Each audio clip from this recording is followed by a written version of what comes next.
नमस्कार, AB star news देख रहे हैं आप और मैं हूं आपके साथ सोहन सिंह। पश्चिम बंगाल में काली कमाई के रहस्यलोक के दरवाजे जैसे जैसे खुलते गए, भ्रष्टाचार की परतें एक एक करके खुलती गई। काली कमाई के रहस्यलोक के दरवाजे खुले तो यहां मंत्री जी की कुर्सी चली गई। फिलहाल ईडी की हिरासत में हैं और अब आगे क्या टीएमसी में रहेंगे, यह बड़ा सवाल है। हालांकि अभी ममता बनर्जी एक्शन लेती हुई नजर आ रही हैं, लेकिन अब इस मुद्दे को लेकर आगे और क्या कुछ होने वाला है। कुछ दरवाजे खुले हैं, 2 दरवाजे खुले हैं, आगे और कितने दरवाजे हैं और उनमें कितने गुलाबी नोट छिपे हुए हैं, इसका भी पर्दाफाश होना बाकी है। बीजेपी कह रही है कि जो घोटाला है वो बहुत बड़ा घोटाला है, 1000 करोड़ के करीब का घोटाला बता रही है। अगर सचमुच में घोटाला इतना बड़ा है तो फिर अभी ईडी की छापेमारी बंगाल में कहां कहां और होनी है। इस खबर के अलावा और भी खबरों पर हम नजर डालेंगे। आपको बताएंगे सदन में सदनवीर कितना काम कर रहे हैं और कितना हंगामा कर रहे हैं। अधीर रंजन चौधरी की जुबान फिसली है या फिर उन्होंने राष्ट्रपति का अपमान किया है।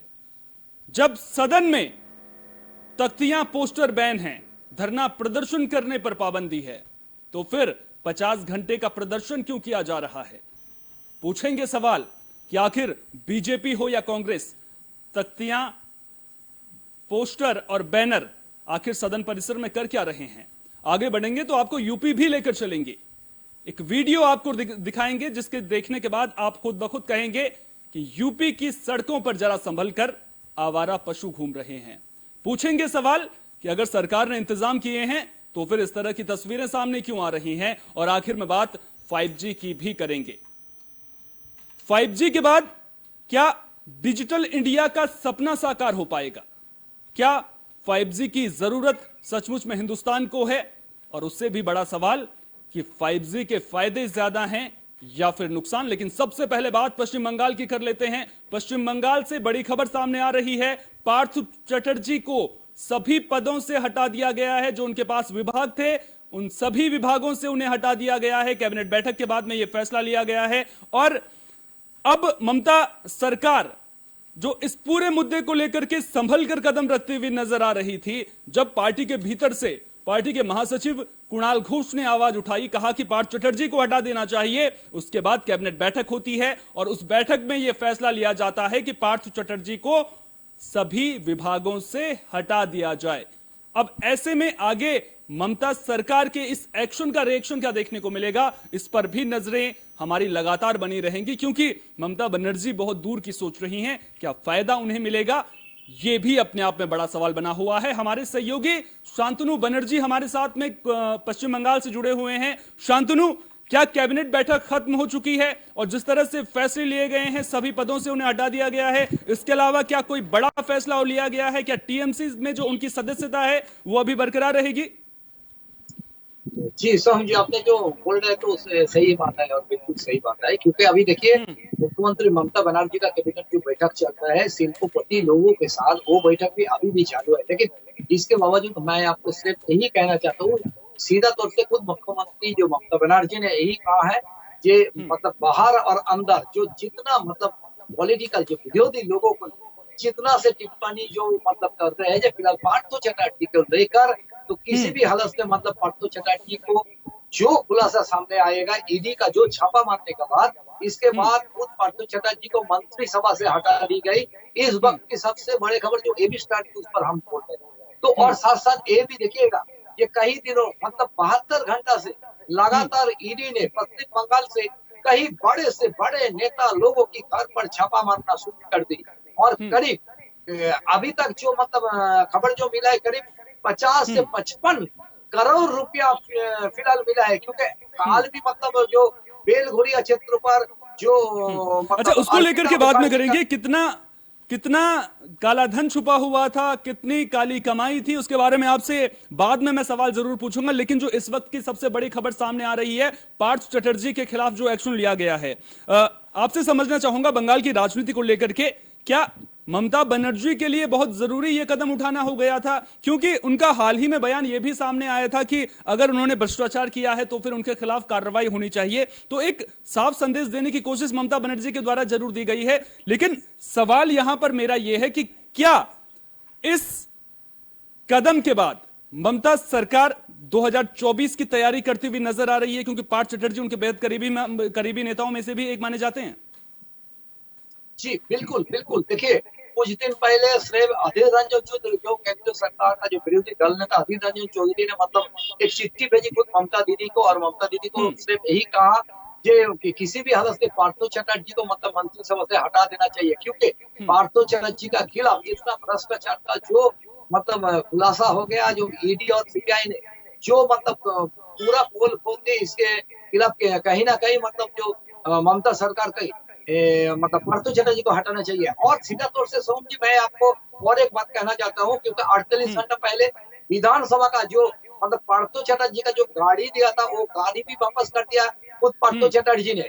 ये सबसे बड़ी खबर। लेकिन उसी दिन से मतलब पिछले दिन से हम लोगों को सभी को पता चल गया कि पार्थो चटर्जी खुद अपना जो कार मतलब मंत्रिसभा का जो विधानसभा का जो कार वो भी मतलब खुद मतलब सरकार को रिटर्न दे दिया। तो इसका मतलब सीधा तौर से सभी को मालूम हो पड़ा कि किसी भी हालत से ममता दीदी ने मतलब पार्थो चटर्जी को नहीं रखेगा। साथ साथ ये भी आपको बताएंगे, जिस दिन मतलब पार्थो चटर्जी गिरफ्तार हुआ था ईडी के हाथ में, उसी दिन पार्थो चटर्जी ने करीब चार बार ममता दीदी को फोन करने का कोशिश की, लेकिन ममता दीदी ने फोन नहीं उठाया। उसके बाद ईडी ने सीधा तौर से पार्थो चटर्जी का अरेस्ट का जो मेमो जो चार्जशीट बनाए थे, उसी में मेमो में खुद ममता दीदी का नाम लिख दिया, क्योंकि पार्थो चटर्जी को ईडी ने सीधा तौर से ही कहा कि आपको हम गिरफ्तार करने जा रहे हैं, अगर आप चाहे आपका कोई रिश्तेदार है, वो आपका लोग है, तो उसके साथ आप बात कर सकते हैं। आप किसके साथ बातें करेंगे? तो पार्थो चटर्जी सीधा तौर से कहा कि हम मुख्यमंत्री ममता दीदी के साथ बात करेंगे। रात देर रात से करीब सुबह 9 बजे तक करीब 4 बार फोन पर ट्राई किया। उसके बाद ममता दीदी ने खुद पार्थो चटर्जी का मोबाइल ब्लॉक कर दिया।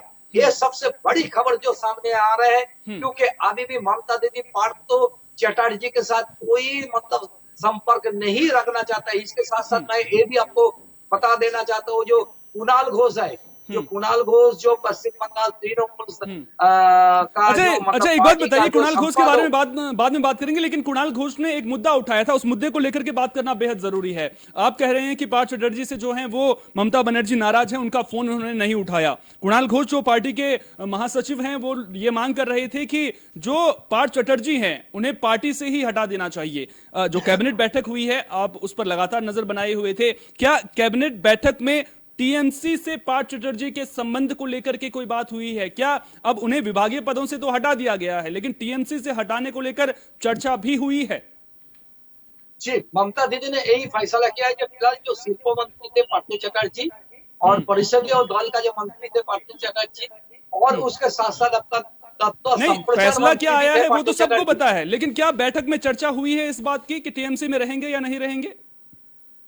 उसी सभी पद से उसको हटा दी गई, और फिलहाल मंत्रिसभा के मतलब अभी ममता बनर्जी ने जो कहा है, खुद शिल्प मंत्री का कुर्सी संभालेंगे खुद ममता दीदी ने, तत्व और संप्रचार मंत्री संभालेंगे ममता दीदी ने, लेकिन अभी महासचिव का पद से अभी नहीं हटा दिया, क्योंकि अभी भी मतलब हटाएगा नहीं हटाएगा वो, क्योंकि अभी थोड़ी देर में अभिषेक बनर्जी का और एक बड़ा मीटिंग होने वाला है, क्योंकि सभी विधायक लोगों के साथ अभी उन्होंने बैठक करने जा रहे हैं, क्योंकि ममता दीदी अभी शिल्प जो मतलब जो इंडस्ट्री है उन्हीं लोगों के साथ बैठक कर रहे हैं। इस बैठक खत्म होने के बाद अभिषेक बनर्जी ने एक बैठक करेंगे, वहीं पे मतलब हम लोगों को देखना है जो महासचिव जो पद है, जो महासचिव का जो पद है, उसी से भी पार्थो चटर्जी का हटाया गया नहीं या सच है, ये सबसे बड़ी बात है। लेकिन कुणाल घोष ने 2 दिन से जो बोल रहे थे, आज उसका मतलब 90 डिग्री एंगल अगर वो पूरा चेंज कर दिया,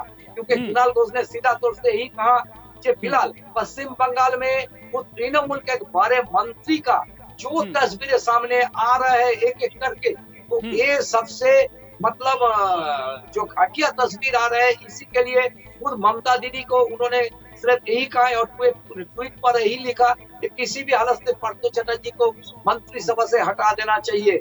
इसके बाद खुद ममता दीदी ने अभी अभी जो बैठक कर रहे हैं, बैठक से सीधा तौर से पहले ही उन्होंने कहा दिया कि मंत्रिसभा से फिलहाल पार्थो चटर्जी को हटा दी गई। साथ साथ ये भी आपको बता दे कि पिछले दिन खुद महागुरु मिथुन चक्रवर्ती ने बंगाल पे बिल्कुल उसी सवाल पर मैं आ रहा था कि मिथुन चक्रवर्ती ये कहते हुए नजर आ रहे थे, प्रेस कॉन्फ्रेंस भी उन्होंने की थी कि टीएमसी के कई नेता बीजेपी के संपर्क में हैं, 30 से ज्यादा नेता होने की उन्होंने बात कही थी।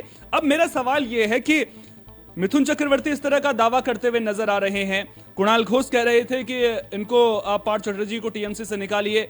अब मेरा सवाल यहां पर यह है कि क्या जो ममता बनर्जी ने फैसला लिया है, एक तो हम 2024 के संदर्भ में लगातार जब भी ममता बनर्जी से जुड़ी कोई भी खबर आती है तो 2024 के संदर्भ में बात करते हैं, लेकिन क्या पार्टी में किसी तरह के बिखराव की खबरें सामने आ रही थी जो इस तरह का कदम ममता बनर्जी को उठाना पड़ा, इस तरह का फैसला उन्हें लेना पड़ा? जी, ममता दीदी ने सीधा तौर से मतलब हम लोग देखा है पिछले 48 घंटों से ममता दीदी ने सिर्फ यही स्टेटमेंट दिया है कि अगर पार्टी के अंदर कोई भ्रष्टाचार करे, अगर पार्टी के अंदर कोई भ्रष्टाचार करे, अगर उसके खिलाफ कोई कार्रवाई शुरू होगा, तो अगर वो मतलब जिंदगी भर जेल में रहे तो ये पार्टी का मतलब कोई उसके ऊपर कोई रिस्क नहीं लेके पार्टी के उसके ऊपर कोई संपर्क नहीं रखेंगे। ये सीधा तौर से ममता दीदी ने कहा था। और उसके बाद मतलब पिछले दिन हम देखा है डायमंड जो प्लाट में जो भारी रकम से जो मतलब पैसा जो करोड़ों रुपया का जो पैसा का घोटाला जो मतलब पैसा निकाला, उसके बाद काल भी बेलगुड़िया क्षेत्रों में पैसा निकाला। और सीधा तौर से आपको ये भी हम बताए जो अर्पिता मुखर्जी ने सीधा तौर से ये भी कहा, अभी अभी जो खबर मिल रहा है अर्पिता ने कहा जो हमारा फ्लैट में जो हमारा घर में खुद पार्थो चटर्जी का जो लोग वो आकर मतलब पैसा हमारा अलमारी पर हमारा दिराज पर रखते थे, लेकिन पार्थो चटर्जी का लोग ने सीधा तौर से अर्पिता को हुमकी दिया था और अर्पिता को यही कहा था कि आप उस घर में नहीं जा सकते हैं क्योंकि पार्थो चटर्जी का कई लोग ने आकर खुद घुसकर अर्पिता का घर पर वो पैसा रखते थे। ये सीधा तौर से अर्पिता ने ईडी को पास कहा, ये अर्पिता ने खुद ऐसे कहा कि मेरा घर पर कभी कभी पार्थो चटर्जी का कई लोग मतलब कभी कभी आते थे, बैग लेके आते थे, लेकिन वो पैसा रखने के लिए और इतना पैसा मेरा घर में रखा वो किसी भी हालत से अर्पिता हाँ, तो बिल्कुल अर्पिता ने साफ तौर पर कहा है कि जो पैसा उनके घर में मिला है वो पार्थ चटर्जी का है। एक और अहम जानकारी आपसे चाहूंगा, दरअसल पार्थ चटर्जी को लेकर के फैसला तो हो गया है, उन्हें सभी विभागों से हटा दिया गया है। शाम को जो बैठक होने वाली है अभिषेक बनर्जी जिसकी अध्यक्षता करेंगे, उस बैठक में किन बातों पर चर्चा हो सकती है, आगे वो कौन कौन से मुद्दे हो सकते हैं इस घोटाले से जुड़े हुए या फिर दूसरे अन्य जिनसे इसके तार जुड़ रहे हैं, कौन कौन से वो मुद्दे हो सकते हैं, किन अहम बिंदुओं पर बात जो अगली बैठक होने वाली है उसमें हो सकती है? देखिए, अभिषेक बनर्जी ने सीधा तौर से मतलब यही वो मतलब बोल सकते हैं कि तृणमूल का जो फिलहाल जो महासचिव है वो पार्थो चटर्जी है और फिलहाल मतलब महासचिव के पद से उसको रखेंगे या हटाएंगे, ये सबसे बड़ी बात है तो यही है क्योंकि मंत्रिसभा से तो हटा दी ममता दीदी और पार्टी की ओर से मतलब लास्ट जो बातें कहेंगे वो अभिषेक बनर्जी, क्योंकि अभिषेक बनर्जी ऑल इंडिया तृणमूल कांग्रेस का संपादक है, सेक्रेटरी है। उन्होंने खुद जब बैठक बुलाया सभी मतलब विधायक लोगों के साथ सांसद लोगों के साथ उन्होंने बैठक बुलाया, अभी मतलब वो बैठक शुरू होने वाला है और सीधा तौर से उन्होंने यही कहा कि नहीं ये सबसे बड़ी सवाल है, ये मंत्रिसभा से पद से जब ममता दीदी ने हटा दिया, लेकिन अभिषेक को महासचिव से पद से रखे या नहीं रखे ये सबसे बिल्कुल। यहाँ पर दर्शकों को आसान भाषा में समझाने के लिए मैं बता दूं कि कैबिनेट बैठक जो हुई उसमें सभी मंत्री मौजूद थे। उस बैठक में इस बात पर चर्चा हुई कि अब पार्थ चटर्जी का कैबिनेट में क्या रोल होगा। साफ तौर पर जो बात निकलकर सामने आई कि कैबिनेट में उनकी अब कोई भूमिका नहीं होगी, उनसे सभी दायित्व तो वापस ले लिए गए हैं, लेकिन अब बात पार्टी की आती है, पार्टी में उनकी क्या भूमिका होगी अब उसको लेकर के बैठक होनी है। और अब उस बैठक के बाद जब अभिषेक बनर्जी प्रेस कॉन्फ्रेंस करेंगे उसके बाद ही इस बात का खुलासा हो पाएगा कि टीएमसी पार्थ चटर्जी के साथ में आगे रिश्ता रखना चाहती है या फिर नहीं। हालांकि अगर ममता दीदी के कदमों को आप देखें तो बहुत संभल कर चलती हुई नजर आ रही हैं और ये उनके लिए समय की जरूरत भी है। क्यों शांतनु? बिल्कुल बिल्कुल, देखिए ममता दीदी ने जैसे कदम उठाया उसके साथ साथ अभिषेक बनर्जी भी कदम उठाना चाहते हैं क्योंकि मतलब ममता बनर्जी ने इसके पहले भी मतलब अब देखिए तो पिछले मतलब 72 घंटा पहले जब भी पहले जो मतलब करोड़ रुपया जो मिला था, करीब आपका 21 करोड़ रुपया जो मिला था बिल्कुल। अर्पिता मजूमदार के घर से, उसी समय ममता दीदी ने कहा था कि अगर पार्थो चटर्जी या मेरा हम्म हम्म हम्म हम्म सीधा तौर से उन्होंने जो पार्थो चटर्जी के खिलाफ उन्होंने एक आवाज उठाया। और आज ममता दीदी को हमने देख रहे हैं कि पूरा डिफेंस का रोल से ममता दीदी ने पूरा मैदान पर उतर गया, क्योंकि ममता दीदी ने सीधा तौर से यही कहा कि फिलहाल पश्चिम बंगाल में जो मतलब एक एक घर से मतलब खुद पार्थो चटर्जी का एक एक घर से मतलब इतना करोड़ों रुपया जो मिल रहा है, ये ममता दीदी को भी मालूम नहीं था। इसी कारण से लेकिन उन्होंने उसको मंत्रिसभा से हटा दी और मंत्रिसभा को जो मतलब शिल्प मंत्री से लेकर तथ्य संप्रचार मंत्री का पूरा संभाल लेंगे खुद ममता दीदी ने, ये सीधा तौर पर उन्होंने कहा। अच्छा, एक और अहम जानकारी मैं आपसे चाहूंगा कि दरअसल बीजेपी लगातार हमलावर है टीएमसी से, जब से इस पूरे मामले का खुलासा हुआ है और 1000 करोड़ के करीब का घोटाला भी बीजेपी इसे बता रही है। क्या जब ममता बनर्जी के द्वारा यह फैसला लिया गया है उसके बाद बीजेपी की ओर से कोई रिएक्शन आया है? तैयारी भी बड़ी बीजेपी रैली निकालने की वहां पर कर रही थी, विरोध प्रदर्शन करने की कर रही है, उसको लेकर के कोई अपडेट आपके पास? जी जी जी, बीजेपी ने सीधा तौर से यही कहा।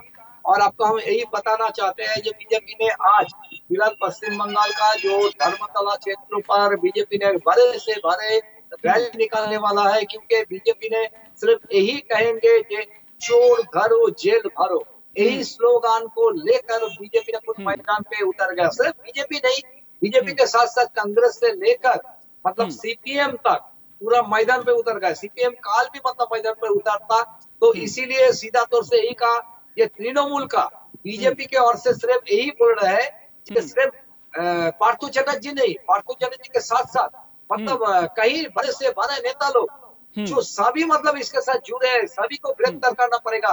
मतलब तृणमूल का अंदर जो जितना बड़े लोग और मंत्री है, सभी का घर पर अगर ईडी ने छापा मारेगा तो करोड़ रुपया मिलेगा सभी का घर से। मतलब ये पैसा कहाँ से आएगा?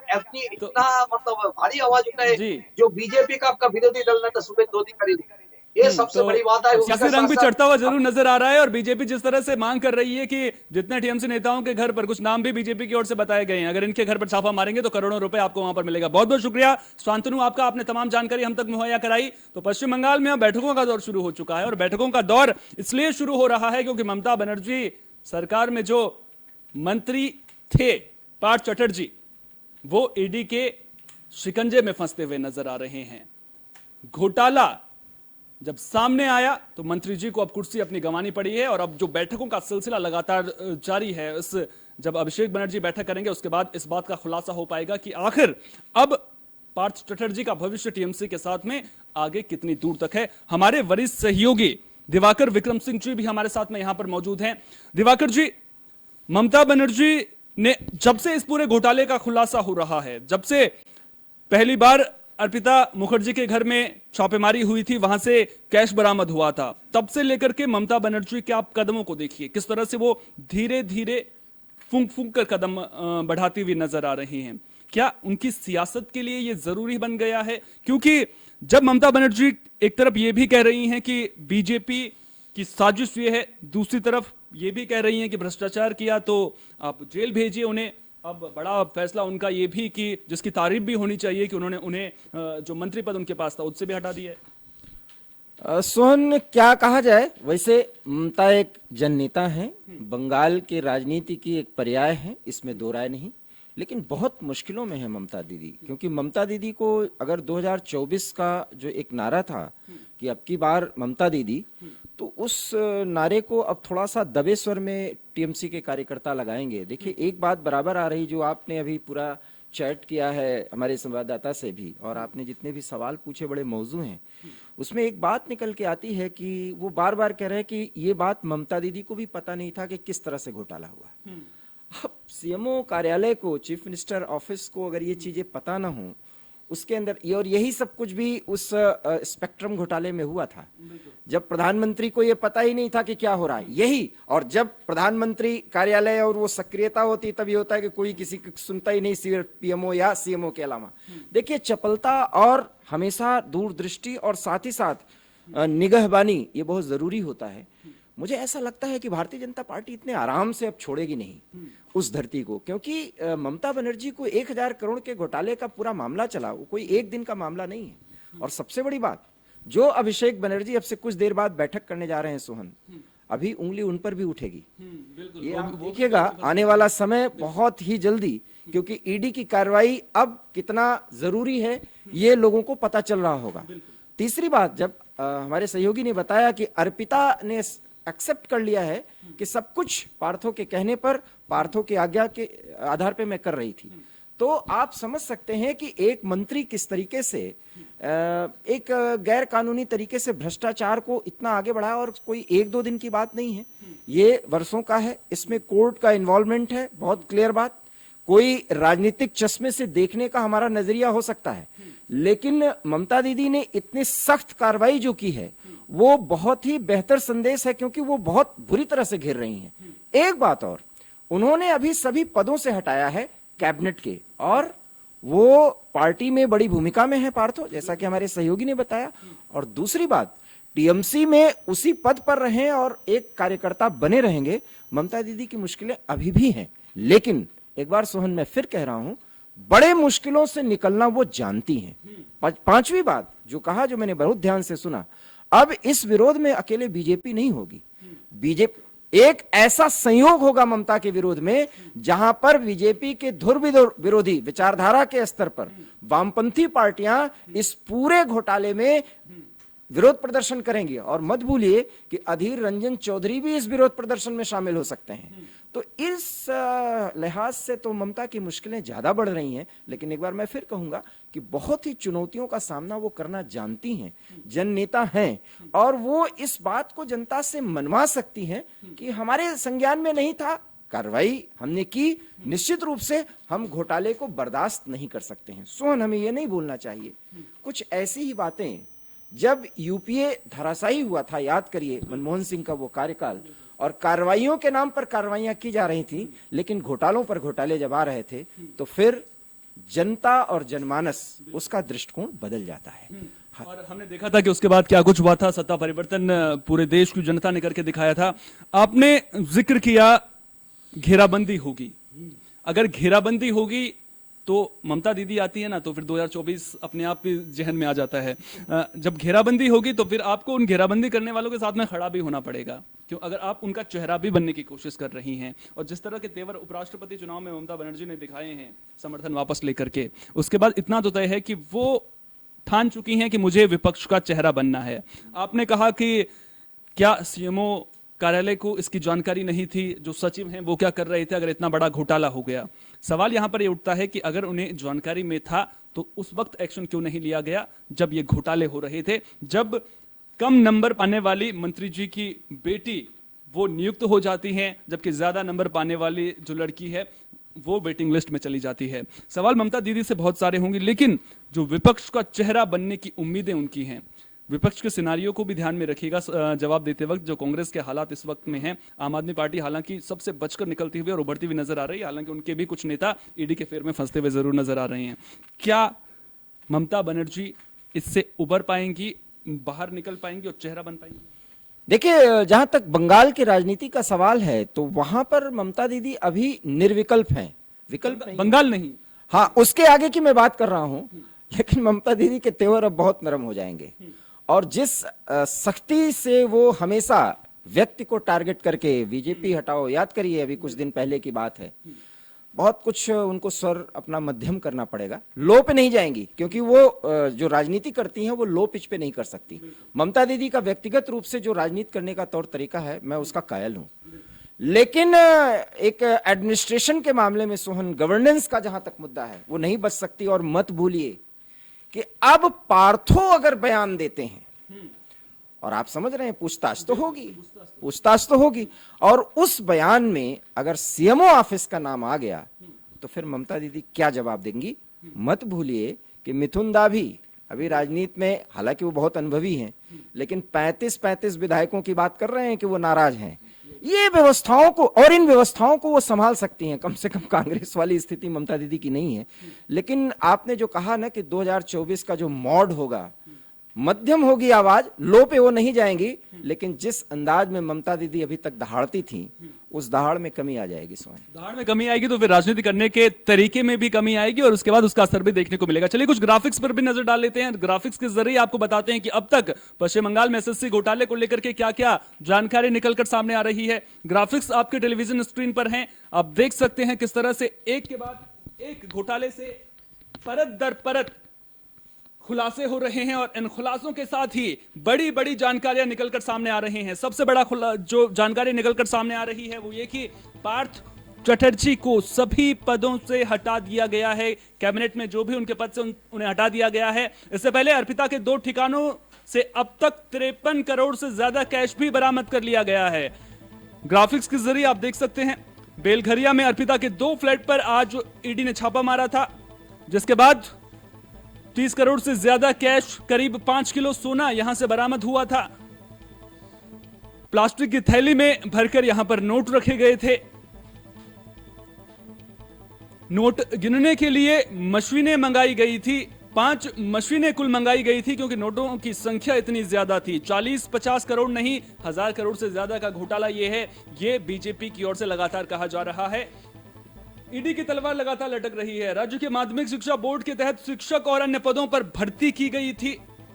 पूरा मामला क्या है वो हम आपको बता रहे हैं। स्कूल सेवा आयोग ने 2016 में परीक्षा का आयोजन किया था। 27 नवंबर 2017 को इसका रिजल्ट पहले आता है।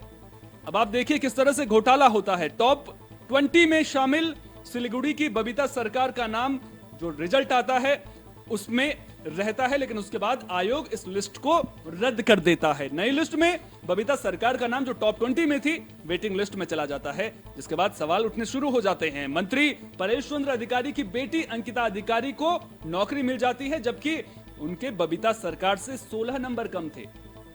अब आप खुद ब खुद अंदाजा लगाइए किस तरह से यह हुआ था। 1002 ऐसे लोगों की नियुक्ति जिन्होंने परीक्षा नहीं दी या परीक्षा पास नहीं की थी, ऐसे लोगों की भी नियुक्ति हो गई थी। अब कैसे हुई यह अपने आप में बड़ा सवाल है। फर्जी टीचर बने, फिर खतरे में फ्यूचर बढ़ा। घोटाले के दौरान पार्थ चटर्जी पश्चिम बंगाल के शिक्षा मंत्री थे और अब ईडी की हिरासत में वो नजर आ रहे हैं। स्कूल सेवा आयोग ने 2016 में इस परीक्षा का आयोजन किया था, जिसके बाद इसका रिजल्ट आया था। सीबीआई 2 बार इससे पहले पार्थ चटर्जी से पूछताछ कर चुकी है। सीबीआई ने भी पूछताछ की थी। 25 अप्रैल और 18 मई को सीबीआई ने पार्थ चटर्जी से पूछताछ की थी। उनसे सवाल जवाब इस पूरे मामले को लेकर के हुए थे। शिक्षा राज्य मंत्री परेश चंद्र अधिकारी से भी सीबीआई ने इस पूरे मामले को लेकर पूछताछ की थी। अर्पिता मुखर्जी कौन है, माफ कीजिएगा, इसके बारे में भी आपको बताना जरूरी है। पार्थ चटर्जी की करीबी मानी जाती हैं, लेकिन अब आरोप पार्थ चटर्जी पर ही लगाती हुई नजर आ रही हैं। बांग्ला फिल्म इंडस्ट्री में ये काम कर चुकी हैं और आपको बता दें कि इन्हीं के घर से काला कैश बरामद हो रहा है। बांग्ला फिल्मों में साइड रोल भी इन्होंने किए हैं। ओडिया और तमिल फिल्मों में भी ये पहले काम कर चुकी हैं। तो पूरा घोटाला किस तरह से हुआ था वो हमने आपको बताया। 2019 और 2020 में पार्थ चटर्जी के दुर्गा पूजा समारोह का चेहरा भी अर्पिता रह चुकी हैं। तो संबंधों के बारे में हम आपको जानकारी दे रहे हैं। दुर्गा पूजा समिति नटकला उदयन को पार्थ चटर्जी संचालित करते हैं, उसका चेहरा ये रह चुकी हैं। और अब जिस तरह से ये खुलासे एक के बाद एक हो रहे हैं, उसके बाद अब आगे और कौन कौन से नेता ईडी के फेर में फंसते हुए नजर आएंगे, ये अपने आप में बड़ा सवाल है। क्योंकि अभी तो कार्रवाई का सिलसिला शुरू हुआ है, अभी तो ये केवल एक झांकी है। पिक्चर कितनी बड़ी होगी, सुपरहिट कितनी होगी, इस पर भी नजरें लगातार बनी रहेंगी, क्योंकि कई और नेताओं के नाम भी लगातार सामने आ रहे हैं। याद करिए जब ईडी ने छापेमारी की थी तो टीएमसी के कई और नेताओं के नाम भी निकलकर सामने आ रहे थे और छापेमारी का सिलसिला अभी तो केवल शुरू ही हुआ है, क्योंकि घोटाले के तार बहुत दूर तक जुड़े हुए हैं। और जो डायरी अर्पिता की ईडी के हाथ लगी है, उस डायरी से भी खुलासे होंगे। हमारे सहयोगी जुबैर हमारे साथ में यहां पर मौजूद हैं। जुबैर, कार्रवाई का सिलसिला अभी तो शुरू ही हुआ है कि मंत्री जी नप गए हैं, अब आगे और भी टीएमसी के नेता हैं, कार्रवाई तो होगी और अगर दोषी होंगे तो फिर बख्शा तो नहीं जाएगा। क्या लग रहा है आपको? डायरी भी ईडी के पास में है, उस डायरी से अदृश्य हाथों का जिक्र भी उसमें है, क्या कुछ और इस पूरे मामले को लेकर के देखने को मिल सकता है? जिस तरीके से अभी आपने कहा कि अभी पिक्चर अब बाकी है, अभी ईडी की शुरुआत हुई है और ईडी ने की कार्रवाई की शुरुआतों में ही इतने सारे तथ्य निकल के बाहर आ जाते हैं। सबसे पहले अगर मैं शुरू से इस बात को शुरू करूं कि सबसे पहले अर्पिता के घर 21 करोड़ मिले थे, फिर हाल ही में अभी 28 करोड़ 90 लाख और 5 किलो तक का सोना मिला। इतनी बड़ी कामयाबी मिली जिसके बाद बीजेपी उन पर लगातार हमलावर हो गई, लगातार ममता बनर्जी की सरकार के खिलाफ हमलावर हो गई, उनके नेताओं के खिलाफ हो गई और उन्होंने कहा कि ये 50 करोड़ का मामला नहीं है, ये हजारों करोड़ों का घोटाले का मामला है। टीचर भर्ती घोटाले में मैं अगर आपको आज की जानकारी दूं तो आज ही पार्थ चटर्जी के जो निजी सचिव हैं सुकांत आचार्य, उनको ईडी ने बुलाया था, उनको पूछताछ के लिए बुलाया था। उसके बाद उनसे पूछताछ की। उसके बाद एक और मैं जानकारी आपको दे दूं कि उनके जो करीबी माने जा रहे हैं, काजी नजरुल यूनिवर्सिटी है, उसमें प्रोफेसर हैं मोनालिसा दास, उनको लेकर भी कई बार बयान दिए हैं और बीजेपी नेता ने, दिलीप घोष बीजेपी नेता हैं, उन्होंने भी बयान दिए हैं कि उनके 10 फ्लैट उनके नाम से रजिस्टर्ड हैं जो पार्थ चटर्जी की तरफ से हैं। तो इस तरीके की बातें और भी निकलकर सामने आ रही हैं। जिस तरीके से अब नए नए नाम सामने आ रहे हैं, करीबियों के नाम आ रहे हैं, नेताओं के नाम सामने आ रहे हैं, तो अभी ईडी की कार्रवाई और आगे चलेगी। इसमें अभी हम एक तरफ से निर्णय नहीं ले सकते कि ईडी की कार्रवाई सिर्फ यहीं तक स्थगित होगी और उसके बाद पूछताछ होगी और गिरफ्तारी होगी और मामला ठंडे बक्से में चला जाएगा। नहीं, ऐसा नहीं होगा क्योंकि ये मामला अभी भी और पैसों का लगता है। जिस तरीके से पहले 21 करोड़ मिलना, फिर उसके बाद 29 करोड़ के लमसम मिलना, 5 किलो का सोना मिलना, उसके बाद लगातार खुद इस तरीके से ममता बनर्जी का पार्थ चटर्जी के सारे पदों से उनको हटा देना, तो जिस तरीके की कार्रवाई और जिस तरीके का मामला धीरे धीरे सामने आ रहा है, इस तरीके से साफ पता लग रहा है कि अभी कार्रवाई और आगे लंबी चलेगी और ईडी अभी कई नेताओं और कई नामों के खिलाफ भी कर सकता है क्योंकि लगातार पार्थ चटर्जी के करीबियों से ईडी पूछताछ कर रही है। तो पूछताछ का सिलसिला अभी शुरू ही हुआ है और अब पूछताछ कितनी लंबी चलेगी, क्योंकि अभी और कौन कौन से नाम सामने आएंगे अभी फिलहाल कहना मुश्किल है, लेकिन नाम जरूर सामने आएंगे क्योंकि घोटाला छोटा मोटा नहीं है। जिस तरह से बीजेपी आरोपी लगा रही है कि घोटाला बड़ा है, तार कहां तक जाएंगे, कौन कौन से चेहरे सामने आएंगे और वो अदृश्य हाथ कौन से हैं, इस पर भी नजर हमारी लगातार बनी रहेगी। अब बात अगली खबर को लेकर के कर लेते हैं, बात सदन वीरों की कर लेते हैं। दरअसल एक सदन का आयोजन क्यों किया जाता है?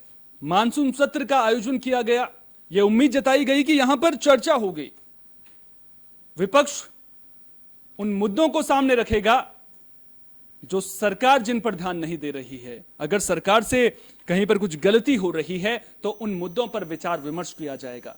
लेकिन सदन में देखने को क्या मिलता है? हंगामा, हंगामा और सिर्फ हंगामा। 3 तस्वीरें आपको हम दिखा रहे हैं, उन 3 तस्वीरों पर नजर डालिए। आज की सदन की कार्यवाही इन 3 तस्वीरों में सिमट कर रह गई है। 3 तस्वीरें आपकी टेलीविजन स्क्रीन पर हैं और इन 3 तस्वीरों में सदन की पूरी आज की कार्यवाही का सार छिपा हुआ है। केवल आज की ही कार्यवाही नहीं बल्कि इस पूरे सत्र में क्या कुछ हुआ है उस कार्रवाई का जो सार है वो इन 3 तस्वीरों में छिपा हुआ है। मॉनसून सत्र में हंगामा, पहली तस्वीर महंगाई पर हंगामा और इस तस्वीर को देखने के तो अब आप आदी भी हो चुके होंगे। लेकिन सवाल यहां पर यह उठता है कि क्या हंगामा करने से महंगाई कम हो जाएगी? क्या सदन हंगामा करने के लिए बना हुआ है? क्योंकि अगर मॉनसून सत्र में महंगाई के मुद्दे पर आप चर्चा नहीं करेंगे, केवल हंगामा करेंगे, तो फिर बात कैसे हो पाएगी और सही समाधान कैसे निकल पाएगा? यह अपना बड़ा सवाल बना हुआ है और यह सवाल लगातार एबी स्टार न्यूज पहले भी पूछता आया है। आज भी तस्वीरें देखने को मिली, आप देख सकते हैं गांधी प्रतिमा के सामने विपक्ष के नेता खड़े हुए नजर आ रहे हैं, महंगाई के मुद्दे पर हंगामा करते हुए नजर आ रहे हैं और इस हंगामे की भेंट सदन की कार्यवाही चढ़ती हुई नजर आ रही है। और यह केवल आज की तस्वीर नहीं है, ऐसी ही तस्वीरें सदन के अंदर से भी सामने आई थी, जिसके बाद कई सांसदों को निलंबित भी करना पड़ा। और अब आप देखिए दूसरी तस्वीर में उन निलंबित सांसदों की तस्वीर। आज भी 3 सांसदों को निलंबित किया गया है। इससे पहले लोकसभा से 4 कांग्रेस के सांसदों को निलंबित किया गया था। राज्यसभा से भी 20 सांसदों को निलंबित किया जा चुका है। कुल 27 सांसदों को निलंबित किया जा चुका है। निलंबन क्यों हुआ, यह अपने आप में बड़ा सवाल है। दरअसल लोकसभा हो या फिर राज्यसभा, स्पीकर के पास इतना अधिकार होता है कि अगर कोई सांसद कार्यवाही में बाधा उत्पन्न कर रहा है या फिर स्पीकर को यह लगता है कि इस सांसद की वजह से कार्यवाही बाधित हो रही है, तो स्पीकर के पास इतना अधिकार होता है कि वो उस सांसद को निलंबित कर सकता है। अब कितने वक्त के लिए करता है ये स्पीकर के विवेक पर निर्भर करता है। लेकिन होता क्या है, सांसद निलंबित किए जाते हैं, उसके बाद वही सांसद गांधी प्रतिमा के पास धरने पर बैठ जाते हैं। 50 घंटे का धरना निलंबन के विरोध में दिया जाता है। यह आरोप लगाया जाता है कि विपक्ष की आवाज को दबाने की कोशिश की जा रही है, लेकिन विपक्ष जो आवाज उठा रहा है उस आवाज में सवाल पूछे जा रहे हैं, चर्चा की मांग की जा रही है या फिर हंगामा किया जा रहा है, यह अपने आप में बड़ा सवाल है।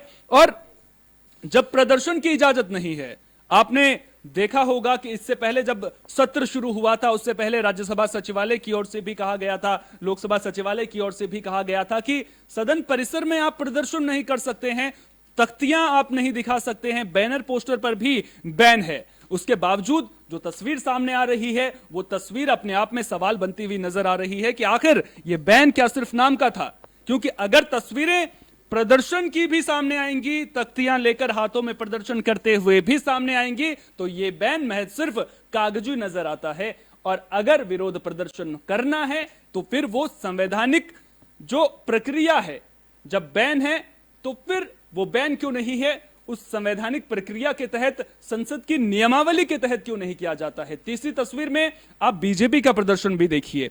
सत्ता में बीजेपी मौजूद है और जब बीजेपी नेताओं की इस तरह की तस्वीरें सामने आएंगी तो फिर तो सवाल उठेंगे इस तस्वीर पर, क्योंकि पोस्टर बैनर सिर्फ विपक्ष के लिए उन पर पाबंदी नहीं है, सत्ता पक्ष के लिए भी उन पर पाबंदी है। और पोस्टर दिखाते हुए बीजेपी के नेता भी नजर आ रहे हैं। बीजेपी नेताओं को आप देख सकते हैं, सोनिया गांधी इस्तीफा दें, अधीर रंजन चौधरी का एक बयान सामने आया था और उस बयान के बाद में बीजेपी एकदम से इस पूरे मामले को लेकर उन्हें घेरती हुई नजर आई।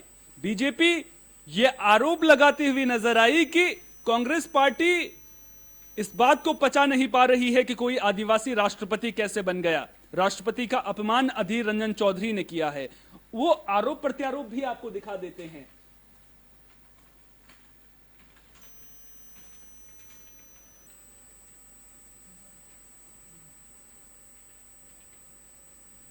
तो आरोप प्रत्यारोप की सियासत शुरू हो गई और उसके बाद एक और बीजेपी आरोप लगाती गई, दूसरी तरफ से कांग्रेस सफाई देती हुई नजर आई। अधीर रंजन चौधरी की जुबान फिसली थी या फिर उन्होंने अपमान किया था, सबसे पहले वो आपको दिखा देते हैं। आप देखिए क्या उन्होंने कहा था, हिंदुस्तान की राष्ट्रपत्नी जी सबके लिए हैं, हमारे लिए क्यों नहीं। एक पत्रकार से वो बातचीत कर रहे थे, इस दौरान उनके मुंह से ये शब्द निकल गया था, जिसके बाद बीजेपी ये सवाल उठाती हुई नजर आई। सवाल क्या उठाए बीजेपी ने, आरोप क्या लगाए, राष्ट्रपति के लिए अब शब्दों का इस्तेमाल किया गया है, ये बीजेपी ने कहा। कांग्रेस की सफाई आई, सोनिया गांधी ने, माफ कीजिएगा, अधीर रंजन चौधरी ने कहा कि मुंह से चूकवश ये शब्द निकला, बीजेपी राई का पहाड़ बना रही है, यानी कि बीजेपी बेवजह मुद्दे को तूल दे रही है। आदिवासी महिला का सम्मान बर्दाश्त नहीं कर पा रही है कांग्रेस, ये आरोप बीजेपी की ओर से लगाए गए। कांग्रेस ने कहा कि देश के राष्ट्रपति पद की गरिमा का सम्मान है। बीजेपी ने आरोप लगाया सार्वजनिक रूप से माफी मांगे चौधरी, ये मांग बीजेपी की ओर से की गई। सोनिया गांधी ने कहा कि पहले ही माफी मांग चुके हैं अधीर रंजन चौधरी, ये कांग्रेस की ओर से कहा गया। लेकिन अब जो ताजा अपडेट निकलकर सामने आ रहा है उसमें अधीर रंजन चौधरी ये कहते हुए नजर आ रहे हैं कि मैं इन पाखंडियों से माफी नहीं मांगूंगा, मैं राष्ट्रपति द्रौपदी मुर्मू से माफी मांगूंगा। और उन्होंने जो जानकारी मिल रही है उसके मुताबिक राष्ट्रपति से मिलने के लिए समय भी मांगा है। अधीर रंजन चौधरी ने आखिर कहा क्या है? हिंदुस्तान की राष्ट्रपति तो जो भी हो, चाहे कोई ब्राह्मण हो, चाहे कोई आदिवासी हो, हमारे लिए राष्ट्रपति राष्ट्रपति होते हैं। हमारे लिए सम्मान और श्रद्धा का एक पद होते हैं। कल हम लोग जब विजय चौक में आंदोलनरत थे, उस समय कोई पत्रकारों ने पूछा आप लोग कहाँ जाने का कोशिश कर रहे हैं।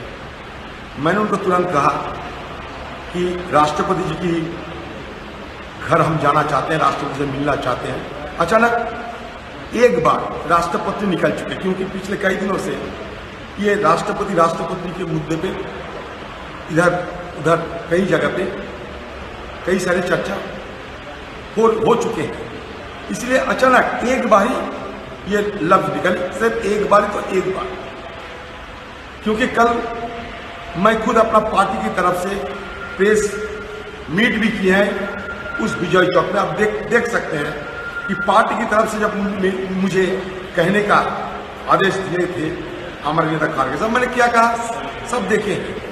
लेकिन उसी समय वो पत्रकार ने मेरे को कहा कि क्या राष्ट्रपति, मैंने कहा देखिए अब इसमें हो सकता है चूक में निकल गया, आप इसको ना दिखाए तो बेहतर होगा, दिखा दिया।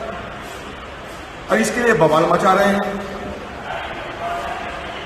मेरी चूक हुई है सिर्फ एक बार पर लफ्ज, क्योंकि एक लफ्ज में मैंने अचानक राष्ट्रपति से राष्ट्रपति निकल गई, और इसके लिए बवाल करना ये बड़ा ताजुब लगते हैं। बड़ा ताजुब इसलिए लगते हैं कि जब बीजेपी पार्टी के पास कोई हमारे खिलाफ बोलने की कुछ नहीं है, तो ये ढूंढते हैं कहीं के कोई मसला ढूंढते हैं और इसको ये बहाना बना के simply the issue is blowing out of proportion, they are making mountain out of a molehill. जब हम न्यूज़रूम लाइव में किसी भी खबर के बारे में चर्चा करते हैं तो हमारे दर्शक हमसे यही उम्मीद करते हैं कि उस खबर का सटीक विश्लेषण हो। यहां पर सवाल यह है कि क्या अधीर रंजन चौधरी की सचमुच में जुबान फिसली थी या फिर उन्होंने राष्ट्रपति का अपमान किया है। उनका बयान आपने सुना, उसके बाद उन्होंने कहा कि राष्ट्रपति पद की गरिमा है और उसका हम सम्मान करते हैं। सवाल यह भी कि क्या बीजेपी ने राय का पहाड़ बनाया है।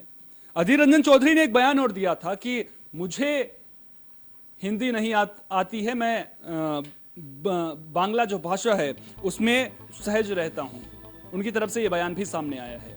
अब इस पूरी खबर का सार क्या है, आखिर बेवजह मुद्दे को तूल क्या बीजेपी की ओर से दिया जा रहा है। और जिस तरह से यह खबर भी निकलकर सामने आई कि सोनिया गांधी और स्मृति ईरानी के बीच में भी नौबत यहां तक पहुंच गई थी कि डोंट टॉक टू मी को कहना पड़ा, तो अब उस बात के मायने क्या हैं। क्या सोनिया गांधी स्मृति ईरानी के सवालों से इतनी तिलमिला गई थी कि उन्हें इन शब्दों का इस्तेमाल करना पड़ा। हमारे वरिष्ठ सहयोगी दिवाकर विक्रम सिंह जी, हमारे एग्जीक्यूटिव एडिटर हमारे साथ में यहां पर मौजूद हैं और उनसे हम ये समझने की कोशिश करेंगे कि आखिर राय का पहाड़ क्या सचमुच में बीजेपी बनाने की कोशिश कर रही है। क्या महंगाई के मुद्दे पर जो प्रदर्शन हो रहा है, संसद में जिस तरह से हंगामा हो रहा है, उससे बचने के लिए बीजेपी अब कांग्रेस पर ही आरोप लगाती हुई नजर आ रही है। और अगर हंगामे को लेकर के हम विपक्ष पर आरोप लगाते हैं कि विपक्ष हंगामा कर रहा है, सदन नहीं चलने दे रहा है, तो फिर बीजेपी क्या कर रही है। नहीं सोहन, ये बात बिल्कुल सही है, क्योंकि सिद्धांतों के आधार पर राजनीति होनी चाहिए। जब संसद परिसर में तख्तियां और इस तरह के किसी तरह का झंडा और किस तरह का मॉब बना करके वहां पर धरना प्रदर्शन करना, सैद्धांतिक रूप से अगर इस पर रोक है, और लोकसभा अध्यक्ष ने बाकायदा इस पर बैठक की थी और इसके बाद इसको बाकायदा सर्कुलर के तौर पर बाहर निकाला गया, एक नियम बन चुका है, और ऐसे में एक सत्तारूढ़ पार्टी इस तरह से करे, मुझे लगता है कि ये सब कुछ सदन में होना चाहिए था। ये हालांकि सदन में भी हुआ, स्मृति ईरानी बहुत दहाड़ी हैं, और इन दहाड़ों का मतलब तो खैर सोहन, जो व्यक्तिगत रूप से जिस तरीके से घेरने की बातें चल रही हैं, मुझे आप पहले कह रहे थे कि उनकी जबान फिसली है या वो जानबूझ करके, मुझे ऐसा लगता है कि एक बात तो स्पष्ट रूप से है कि निश्चित रूप से वो या तो बहुत अच्छा बांग्ला बोलते हैं या तो इंग्लिश बोलते हैं, लेकिन सदन में वो बाकायदा चर्चा करते हैं तो हिंदी बोलते हैं। कम से कम एक रिपोर्टर से बात करते हुए उनकी जुबान फिसली थी, तो जो बात अब वो कह रहे हैं कि मैं माफी मांगूंगा लेकिन आगे की बातें मैं कहना भी नहीं चाहता, ये व्यक्तिगत कुंठा और पार्टी के प्रति वैचारिक कुंठा अगर कुछ भी हो, इस तरीके की बात उनको नहीं करना चाहिए, पहली बात। दूसरी बात, अगर सदन में ही कोई सवाल उठाया जा रहा है, माफी मांगने की बात की जा रही है, तो वो सदन के माध्यम से भी प्रेषित कर सकते हैं कि ऐसा हुआ था, और सदन के बाहर एक रिपोर्टर से सवाल जवाब में मैंने कह दिया जबान फिसली है और कोई मेरा उद्देश्य नहीं था। रही बात कि वो हिंदी नहीं जानते, ये इस तरह के बयान कई नेताओं ने दिया है और कई पार्टी के नेताओं, उसमें कांग्रेस पार्टी के नेता ज्यादा हैं, जो इंग्लिश में कहते हैं मेरा कहने का ये मतलब ये था और हिंदी में उसका मतलब अलग अनर्गल निकाला गया। देखिए, इससे बचा नहीं जा सकता, लेकिन तख्तियां लहरा करके अगर आप सत्तारूढ़ पार्टी के हैं और इस तरीके से आज का काम प्रभावित हुआ, तो वो भी तो सदन का पैसा गया ना, देश का पैसा खराब हुआ, तो सैद्धांतिक रूप से ये गलत है। लेकिन अधीर रंजन चौधरी उसके आगे भी सोहन बोले हैं। मैं आप में के उस बातों में और बढ़ाता हूं कि सोनिया जी ने ये कहा कि उन्हें माफी खेद जताना चाहिए और सदन में, ये बिल्कुल अच्छी बात उन्होंने कही। तो उन्होंने कहा कि अगर कोई मुझसे नाराजगी है तो मेरे खिलाफ नाराजगी निकालें, सोनिया जी को क्यों घेरा जा रहा है। अब आप देखिए, सोनिया गांधी और स्मृति ईरानी का वो भी सदन के बाहर ही, जिसमें उन्होंने बोला कि डोंट टॉक टू मी, वो हो जाती है। उन चर्चाओं को तूल देना और उसमें एक ऐसी बात कि ये देश की जनता पर, देखिए सब कुछ देश की जनता के लिए किया जाता है, या तो मुझसे प्रभावित होइए और या तो मेरे करतूतों से आप निराश होइए।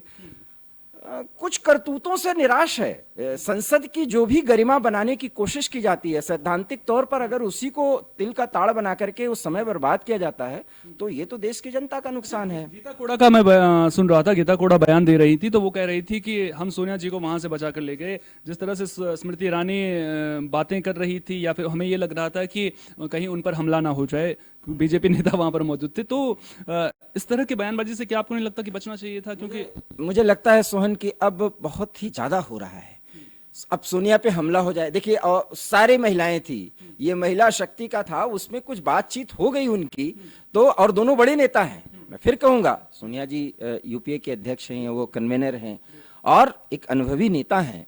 निश्चित रूप से उनके अपने कई प्लस माइनस, उनके दृष्टिकोण, उनका जो राजनीति करने का तौर तरीका हो वो अलग तरीके से देखा जा सकता है। लेकिन मैं मानता हूं कि सोनिया गांधी ने बहुत ही समझदारी से बात कही कि उनको खेद जता देना चाहिए। अब अधीर रंजन चौधरी, यहां भी एक व्यक्ति पूजा का कि सोनिया को क्यों घेरा जा रहा है, कोई घेरने उड़ने की बात नहीं है। और इस तरह से तल्ख अंदाजों में आने, बीजेपी ने सोनिया गांधी से भी माफी मांगने की बात तो कही।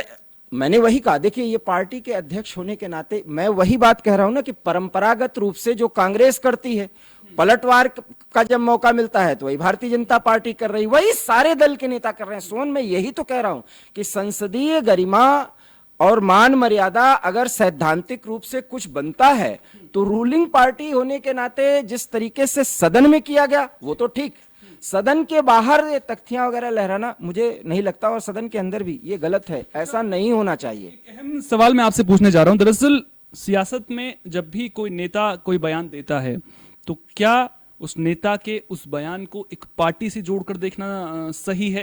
क्योंकि जिस तरह से सोनिया गांधी से इस्तीफे की मांग की गई, बयान अधीर रंजन चौधरी देते हैं, अब उनकी जुबान इसलिए उन्होंने राष्ट्रपति की जगह राष्ट्रपति शब्द कह दिया, स्मृति ईरानी उसको लेकर के उन्हें घेरती हैं, तो क्या सोनिया गांधी से बीजेपी का इस्तीफा मांगना, माफ कीजिएगा, माफी मांगने के लिए कहना वो सही था? क्योंकि व्यक्तिगत जो टिप्पणी की थी वो तो अधीर रंजन चौधरी। मुझे लगता है कि सदन की कार्रवाई में ये बहुत ही आसानी से कहा जा सकता था कि अधीर रंजन जी आपसे ऐसी भूल हो गई है और इसके लिए अगर आप माफी मांगते हैं तो ये उचित होगा, क्योंकि एक महिला, वो भी राष्ट्रपति, वो भी आदिवासी महिला, और आपने अगर शुरुआत में ही इस तरह की बात कर दी है, भी उनको कुछ दिन ही, और चाहे कुछ दिन हो चाहे ज्यादा दिन हो, ये बिल्कुल गलत है।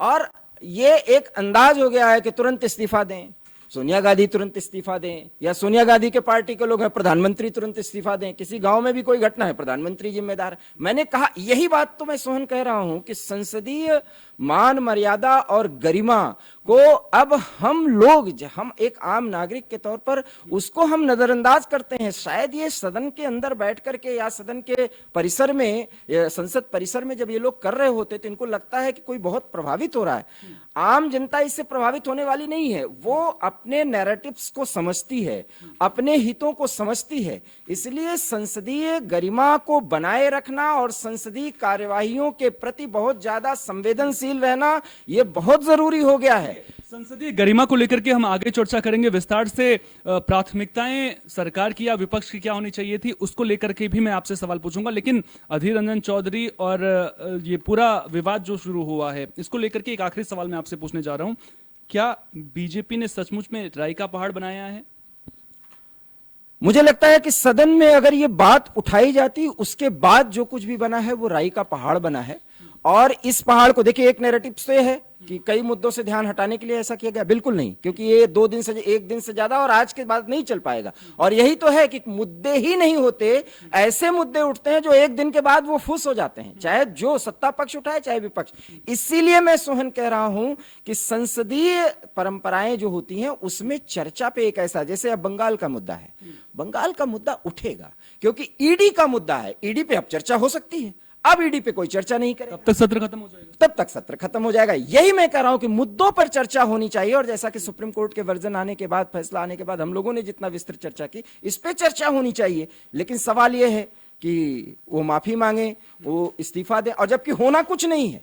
ये समय बर्बाद होता है, ये सबको समझना होगा, और इसके लिए जिम्मेदार सभी है। तो बिल्कुल जिम्मेदारी सबकी बनती है, और जो सदन में बैठा एक एक सदस्य है उसको अपनी जिम्मेदारियों को समझना होगा। कुछ ग्राफिक्स आपको दिखाते हैं, इन ग्राफिक्स के जरिए आप को यह समझाने की कोशिश करेंगे कि आखिर सदन में सरकार की प्राथमिकताएं क्या हैं। जो मौजूदा माहौल है उसको लेकर के भी ग्राफिक्स के जरिए आपको विस्तार से समझाने की कोशिश करेंगे। प्राथमिकताओं के साथ में क्या विपक्ष मुद्दे उठाने में भूल कर रहा है, इन तमाम बातों को लेकर के हम आपको दिखाने की कोशिश करेंगे।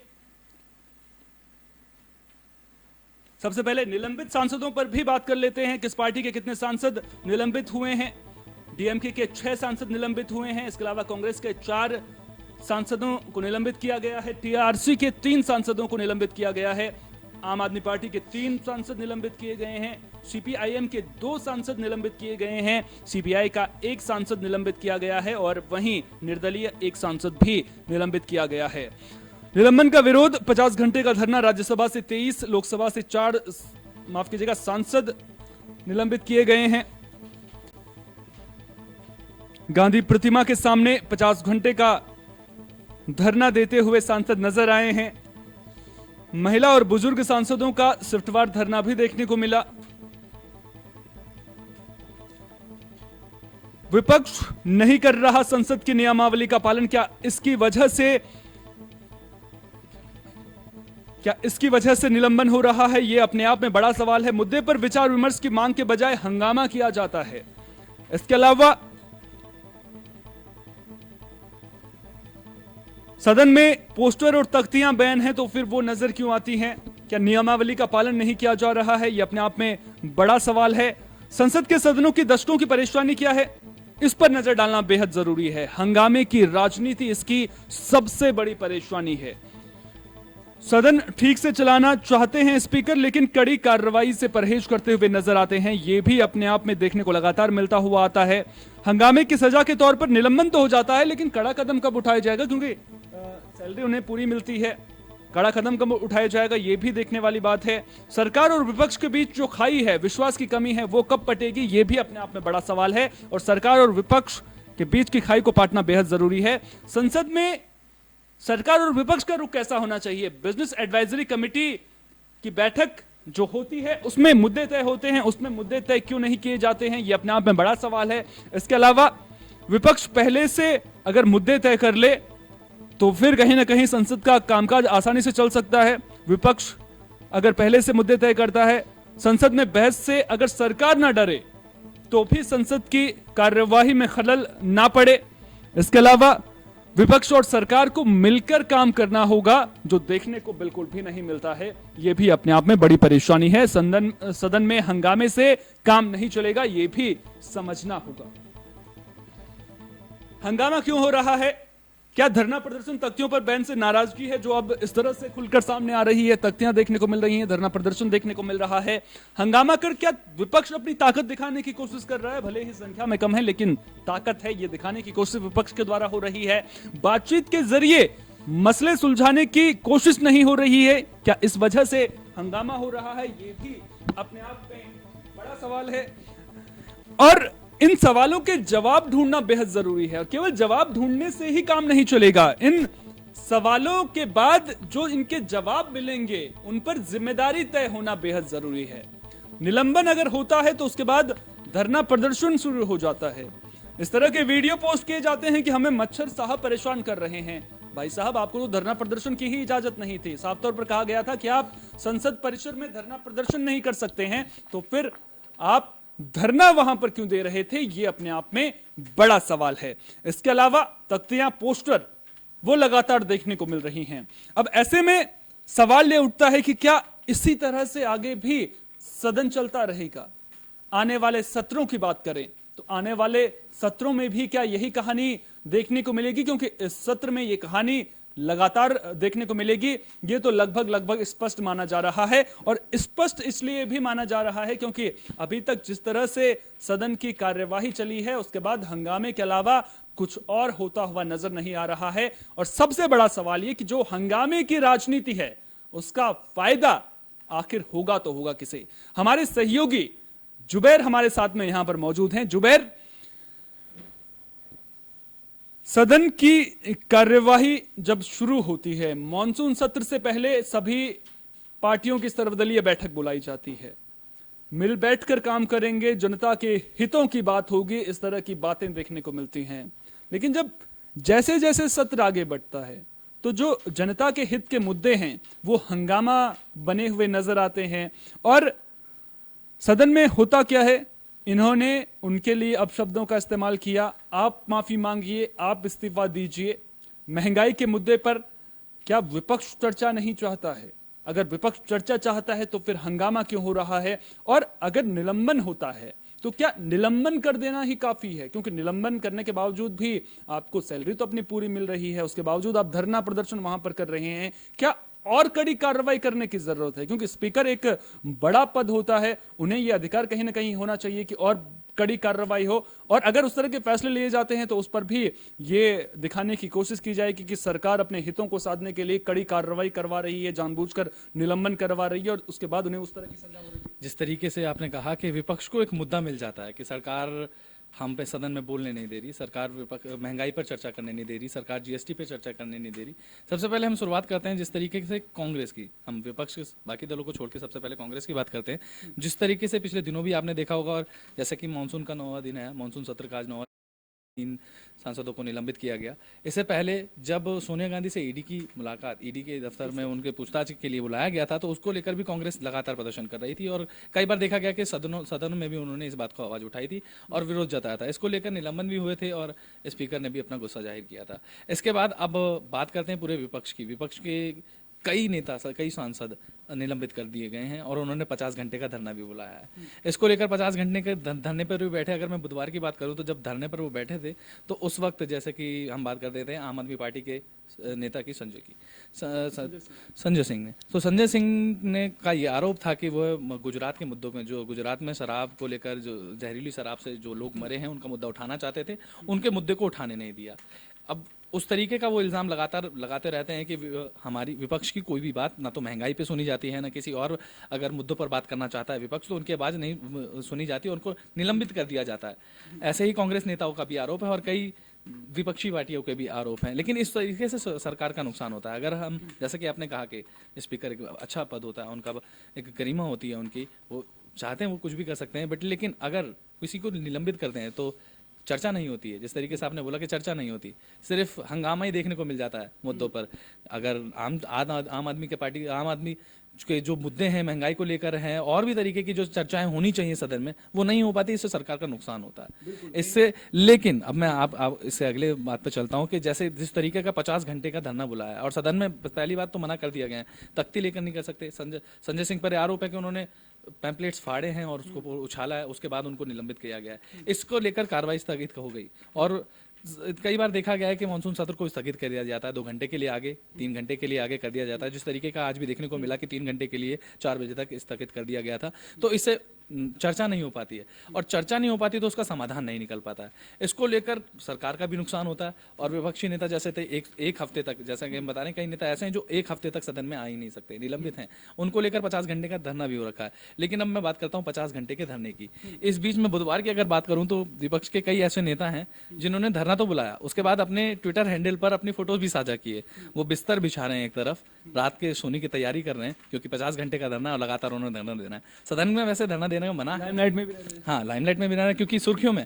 अच्छा, विपक्ष को बोलने का मौका कहाँ मिलेगा? विपक्ष वैसे तो कर लेता है कि मुद्दे की हमें बोलने नहीं दिया जा रहा, हमारी जैसे हम महंगाई को लेकर या किसी भी अन्य मुद्दे को लेकर आवाज उठाते हैं तो हमें निलंबित कर दिया जाता है। विपक्ष का यही लगातार कहना है, विपक्ष का यही रूप है कि हम किसी भी चीज को लेकर चर्चा करने जाते हैं हमें निलंबित कर दिया जाता है, हमें बोलने नहीं दिया जाता। लेकिन इसको लेकर ज्यादातर लाइमलाइट की, अब जैसे आपने बात करी, तो सुर्खियों में रहना हर कोई चाहता है। अब जैसे कि एक विपक्षी सांसद हैं, उन्होंने एक वीडियो ट्वीट की थी बुधवार की रात को, शाम को उन्होंने ट्वीट किया कि वो बिस्तर बिछा रहे हैं अपना सोने के लिए सदन के बाहर ही, और वहां पर इंतजामात किए गए हैं कई चीज़ों के। अब मैं जैसा कि बता दूं कि टीएमसी के नेता भी हैं और डीएमके के भी नेता हैं। उन्होंने अब 50 घंटे का धरना है तो खाने का इंतजाम भी होगा। इस बार सरकार की तरफ से नहीं होगा। चलो सरकार को ये तो फायदा हुआ क्योंकि सरकार को कहीं ना कहीं नुकसान हो रहा है। जैसे कि आप शुरू में ही बोला कि सैलरी दी जाती है, उनको निलंबित होने से क्या फायदा हो रहा है, क्योंकि उनको तो पूरा अपना खर्चा मिल ही रहा है, उनको अपने पैसे मिल ही जाएंगे। लेकिन अब बात कर लेते हैं खाने की।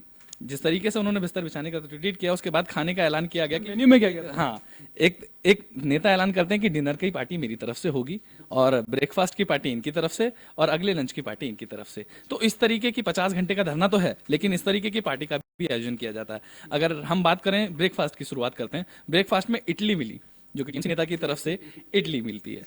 और अब बात कर लेते हैं लंच की, तो लंच में पनीर, दाल, चावल, ये सब का व्यवस्था की जाती है। और रात के डिनर में भी इस तरीके के खाने की व्यवस्था की जाती है। और आम आदमी पार्टी की तरफ से डिनर का जिम्मा ले लिया जाता है कि डिनर हमारी तरफ से कराया जाएगा। तो किस तरीके के विपक्षी एक नेता तो हो रखे हैं और 50 घंटे का धरना भी दे रहे हैं, लेकिन अब खाने का रूट बढ़ गया है उन्होंने। एक तरफ एक मॉर्निंग के लंच की बात कर रहा है, एक तरफ लंच की बातें की जा रही है, एक तरफ डिनर की बातें की जा रही है। और तरह तरह के व्यंजन। सबसे सुर्खियों वाली बात रही कि आम आदमी पार्टी की तरफ से जो डिनर बुलाया गया उसमें गाजर का हलवा भी उन्होंने ऐड किया गया। तो इस तरीके के 50 घंटे के प्रदर्शन में इस तरीके की बातें जब निकलकर सामने आती हैं तो ऑफकोर्स जाहिर सी बात है कि ये बात विपक्षी को भी सोचनी पड़ेगी कि इन सभी बातों को छोड़कर मुद्दों की बातें सदन में की जाएं और सिर्फ इल्जाम लगाए ही नहीं जाए। क्या सदन परिसर आपके लिए एक आपकी कैंटीन का मेन्यू कार्ड बनकर रह गया है? क्योंकि जिस तरह से जुबैर बता रहे हैं कि ब्रेकफास्ट में क्या होगा, लंच में क्या होगा, उसके बाद डिनर में क्या होगा, इस तरह की चर्चाएं माफ कीजिएगा सदन के बाहर जब धरना होता है तो इस तरह की बातें की जाती हैं। निलंबन का आपको विरोध करना है, ऊपर से इस तरह की पार्टी हो रही है, तो आपकी बात को सीरियसली कौन लेगा, ये अपने आप में बड़ा सवाल है। बड़ा सवाल ये भी है कि आखिर निलंबन होता क्यों है। दरअसल सदन एक ऐसा मंच है जिसे जनता के मुद्दे रखने के लिए बनाया गया है, ताकि वहां पर जनता के मुद्दे रखे जाएं, जनता के मुद्दों पर बात हो। अब कई लोगों के बीच में यह मैसेज भी जा रहा है कि सरकार महंगाई पर चर्चा नहीं चाहती है, इसलिए निलंबन जो है वो किया गया है। सबसे पहले निलंबन में सरकार की कोई भूमिका नहीं होती है। स्पीकर उन सांसदों को निलंबित करते हैं जो सदन की कार्यवाही में बाधा पहुंचाते हैं, या फिर स्पीकर को यह लगता है कि इन सांसद की वजह से सदन की कार्यवाही आगे नहीं बढ़ पा रही है। अक्सर आपने सुना होगा सदन की कार्यवाही हंगामे के चलते 2 बजे तक स्थगित हो गई, अगले दिन 11 बजे तक स्थगित हो गई। और यह केवल आज की कहानी नहीं है, ये 2 दशकों से हम लगातार सुनते आ रहे हैं। और ये वही सदन है जहां पर दिन के करोड़ों रुपए खर्च हो रहे हैं। तो फिर वहां पर करोड़ों रुपए खर्च करने की जरूरत क्या है, अगर स्थगित ही कार्यवाही करनी है, अगर इस तरह से पेपर फाड़ने की तस्वीरें देखनी है? क्या पेपर फाड़ने के लिए वहां पर भेजा गया है जनता की ओर से इन सांसदों को? क्या सदन परिसर में धरना प्रदर्शन के लिए वहां पर भेजा गया है? अगर आप मुद्दे तय नहीं कर सकते हैं तो फिर आप जनता का नेतृत्व क्या करेंगे? यह अपने आप में बड़ा सवाल है। बड़ा सवाल यह भी है कि जब सरकार की ओर से यह कहा जाता है कि महंगाई के मुद्दे पर अभी हम बात नहीं कर सकते हैं क्योंकि निर्मला सीतारमण जी जो हैं उनकी तबीयत खराब है, जब वो सदन में मौजूद रहेंगी तब इस पर चर्चा होगी, तो फिर बाकी मुद्दों पर चर्चा क्यों नहीं होती है? क्या महंगाई ही एकमात्र मुद्दा है? मैं ये नहीं कह रहा हूं कि महंगाई मुद्दा नहीं है, महंगाई मुद्दा है, देश का बड़ा मुद्दा है। क्योंकि कोरोना काल के बाद से जिस तरह से अर्थव्यवस्था धड़ाम हुई है, लोगों की नौकरी चली गई है, बेरोजगारी बड़ा मुद्दा है। इन मुद्दों पर भी बात होनी चाहिए, लेकिन उस बात को करने के लिए जो नेता हैं क्या वो वहां पर मौजूद अगर नहीं है, सरकार की तरफ से यह बात कही जा रही है, पीयूष गोयल ये बात कहते हैं, तो फिर दूसरे मुद्दों पर आगे क्यों नहीं बढ़ा जाता है? क्या और मुद्दों पर बात नहीं हो सकती थी? जब निर्मला सीतारमण मौजूद रहती तो फिर इस मुद्दे पर चर्चा होती, और फिर अगर सरकार बचने की कोशिश करती तब आप सरकार की घेराबंदी करते। लेकिन क्या सदन भी केवल राजनीति चमकाने के लिए एक अखाड़ा बनकर रह गया है? क्योंकि जो उम्मीद जनता करती है उन मुद्दों पर ना सत्ता पक्ष खड़ा हो पा रहा है, ना विपक्ष खड़ा उतरता हुआ नजर आ रहा है, क्योंकि सदन में चर्चा नहीं हो रही है, हो रहा है तो सिर्फ हंगामा, हंगामा और हंगामा। एक और बड़ा सवाल है, जो ये हंगामा हो रहा है, जो ये हंगामे की राजनीति चल रही है, वो आज की तो है नहीं, 2 दशकों से हम यही तस्वीरें देख रहे हैं। लेकिन इस हंगामे की राजनीति में फायदा किसका हो रहा है, यह अपने आप में बड़ा सवाल है। और इस सवाल का जवाब देंगे हमारे एग्जीक्यूटिव एडिटर दिवाकर विक्रम सिंह जी। दिवाकर जी, सदन की जो कहानी है हर बार उसी तरह की देखने को मिलती है। मॉनसून सत्र हो, शीतकालीन सत्र हो, ग्रीष्मकालीन सत्र हो, तस्वीरें एक जैसी नजर आती हैं। 2 दशक से देख रहे हैं, केवल चेहरे बदले हुए नजर आ रहे हैं। हंगामा, हंगामा और सिर्फ हंगामा, और हंगामे के इर्द गिर्द सदन में भी सियासत पकती हुई नजर आती है। हंगामे की जो राजनीति हो रही है, फायदा किसको? फायदा ऐसा लगता है सोहन की जो हंगामा कर रहा है उसको हो रहा है, क्योंकि जनता का अटेंशन खींचना भी एक उद्देश्य होता है। अभी आप अपनी न्यूज चर्चा पे जब आप अपनी भावधारा में सारी बातें कह रहे थे तो आपने एक बात कही कि 2 दशकों से हम देख रहे हैं सिर्फ हंगामा हंगामा हंगामा, और आपने ही बताया कि किस तरीके से 1 मिनट में करोड़ों रुपया, और अगर अब पूरा देख लीजिए तो 12 से 15 करोड़ रुपए का पूरा खर्चा आता है। सब कुछ हमारे टैक्स से, हमारी अपनी गाढ़ी कमाई से होता है, इसलिए हमें आपको बोलने का अधिकार है। मुझे ऐसा लगता है कि अब प्रधानमंत्री से एक अपेक्षा है कि पूरे देश में बहुत कुछ सुधार करने के लिए बहुत जगह पर उन्होंने प्रयास किया, और एक सर्वदलीय बैठक होनी चाहिए जिसमें लोकसभा अध्यक्ष भी हों, राज्यसभा अध्यक्ष, क्योंकि मैं सॉल्यूशन पे आता हूं जो एक विचार है। लेकिन सर, मैं आपसे इसमें बिल्कुल भी सहमत नहीं। ये मेरे निजी विचार हो सकते हैं, क्योंकि सर्वदलीय बैठक तो पहले भी हुई थी। नहीं, मैं आगे जो बता रहा हूं कि होना किस पे चाहिए, आपने ही बात कही, उस बात को मैं आगे बढ़ाना चाहता हूं। आपने ये कहा कि सिर्फ निलंबन ही काफी है क्या? मेरा सवाल यह है कि अगर इतना पैसा जाया हो रहा है तो हम जब 1 रुपया 1 पैसा नहीं खत्म करने देना चाहते इस देश का, क्योंकि देश की बर्बादी है, संसाधन की बर्बादी है, मुझे लगता है कि उस समय के सारे जो फैसिलिटीज हैं उसमें कटिंग्स होनी चाहिए सांसदों की, चाहे वो सत्ता पक्ष का हो और चाहे विपक्ष का हो। और दूसरी बात, पूरे संसद सत्र का जो एक तरीका होता है, देखिए ये पहली बार मैं ये सारी बातें कह रहा हूं, हो सकता है ये चर्चा में आए भी, उसमें जितने दिन संसद सदन की कार्रवाई जितने घंटे खत्म हुई हो उसका जो खर्चा आता हो, सत्ता पक्ष और विपक्ष के जितने लोग हैं उसमें से उनके अपनी आमदनी से उतना उसको कट कर लेना चाहिए। इसके अलावा अब कोई साधन नहीं, क्योंकि कोई अब चारा है नहीं, क्योंकि हंगामा हम कर लेते हैं, हम देश से, इस देश के मध्यम वर्ग की जनता से, गरीब जनता से, या बिजनेसमैन से, या कारोबारी से, सबसे हम बड़ी अपेक्षाएं करते हैं कि समय पर टैक्स दे, ये है वो है सारा। भाई तो आप वहां पर पहुंच के क्या करते हो? आपकी कटिंग क्यों नहीं होनी चाहिए? और ये सब कुछ कैमरे के सामने होता है, सारा कुछ रिकॉर्ड में होता है। अब जब तक इस तरह से कटिंग नहीं होगी तब तक ये मामला नहीं बनेगा। क्यों? क्योंकि सब आवर निर्धारित है, क्वेश्चन आवर, 0 आवर। 0 आवर तो विपक्ष को इतना अच्छे से यूज करना चाहिए कि एक समय था सोहन, और हम लोग जब शुरुआती दौर में शुरू किए तो सोमनाथ दा जब बोला करते थे, आपको भी याद हो, सोमनाथ चटर्जी, इंद्रजीत गुप्ता, इस तरह के कितने ऐसे पार्लियामेंटेरियन हैं कि वो विद इन मिनट्स सरकार को घेर लिया करते थे, और अपनी बातों से उनके पास डाटा होता है। आज के लोग क्या चर्चा करते हैं, वो सोचते हैं वो सांसद हो गए तो वही समझदार है। ये नहीं होना चाहिए।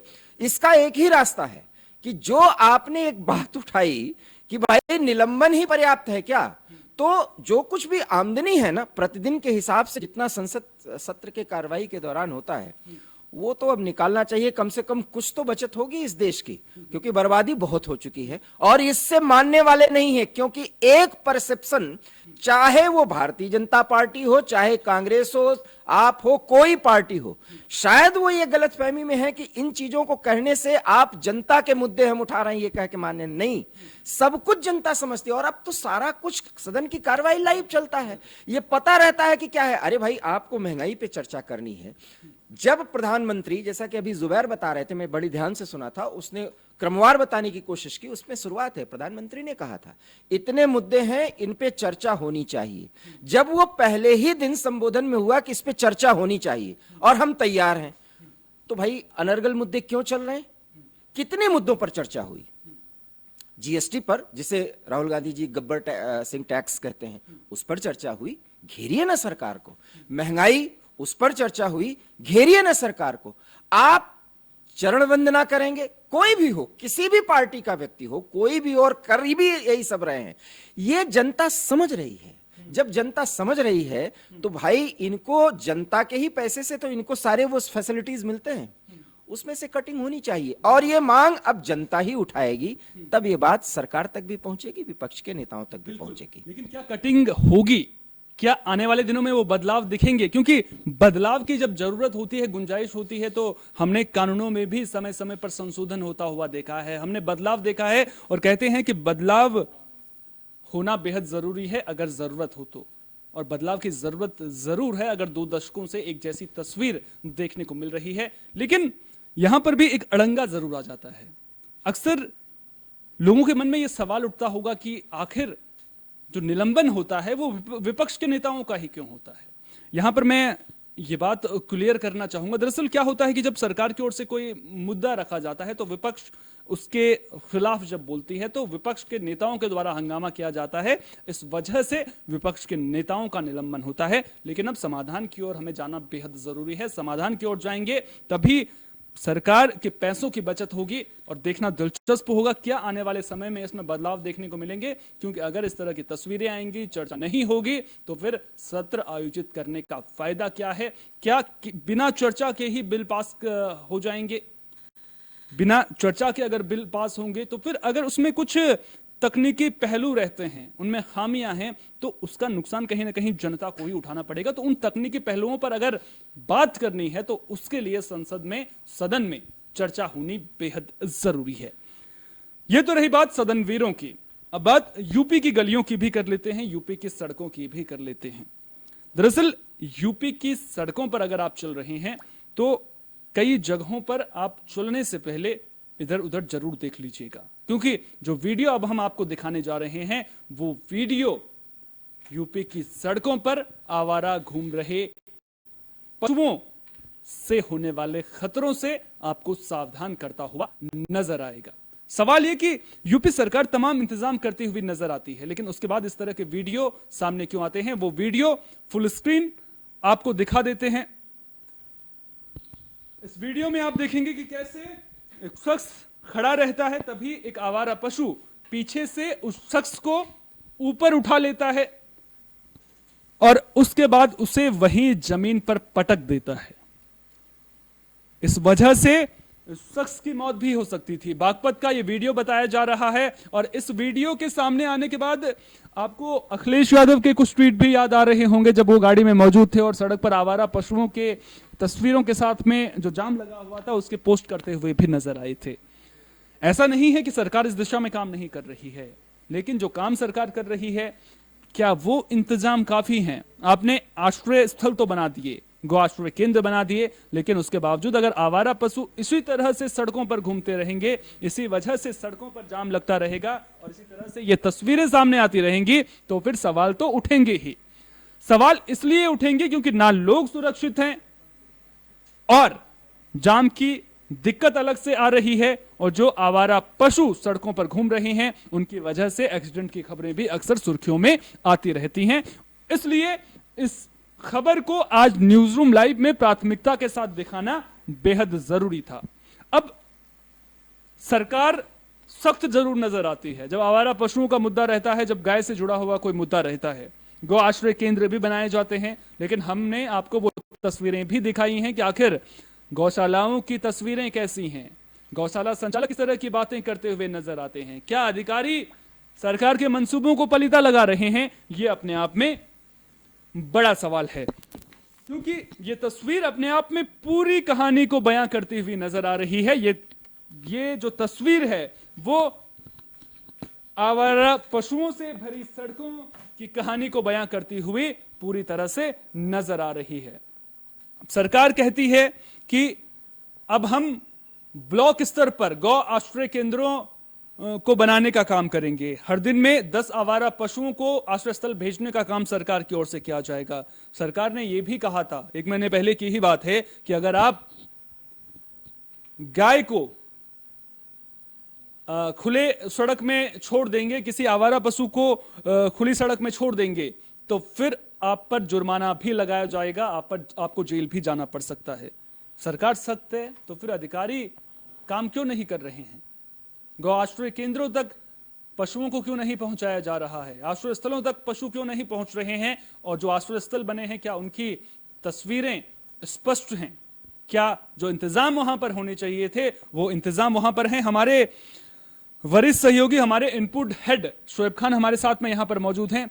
शोएब जी, आवारा पशुओं के मुद्दे पर हमने सियासत होती हुई खूब देखी है और जब विधानसभा चुनाव रहते हैं तो आवारा पशुओं का मुद्दा जोर शोर से उठाया भी जाता है। आप डाटा लेकर के भी बैठे हुए हैं, क्या कहें, सरकार क्या इंतजाम नहीं कर पा रही है और जो इंतजाम अगर क्या किए गए हैं वो नाकाफी हैं या फिर अधिकारी सरकार के मंसूबों को पलीता लगा रहे?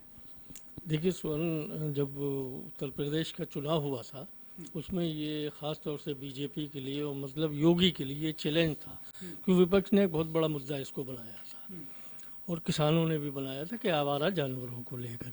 लेकिन जब सरकार बन गई तो सबसे पहले योगी ने आवारा जानवरों के लिए कई घोषणाएं करी, मेगा शेल्टर होम की करी।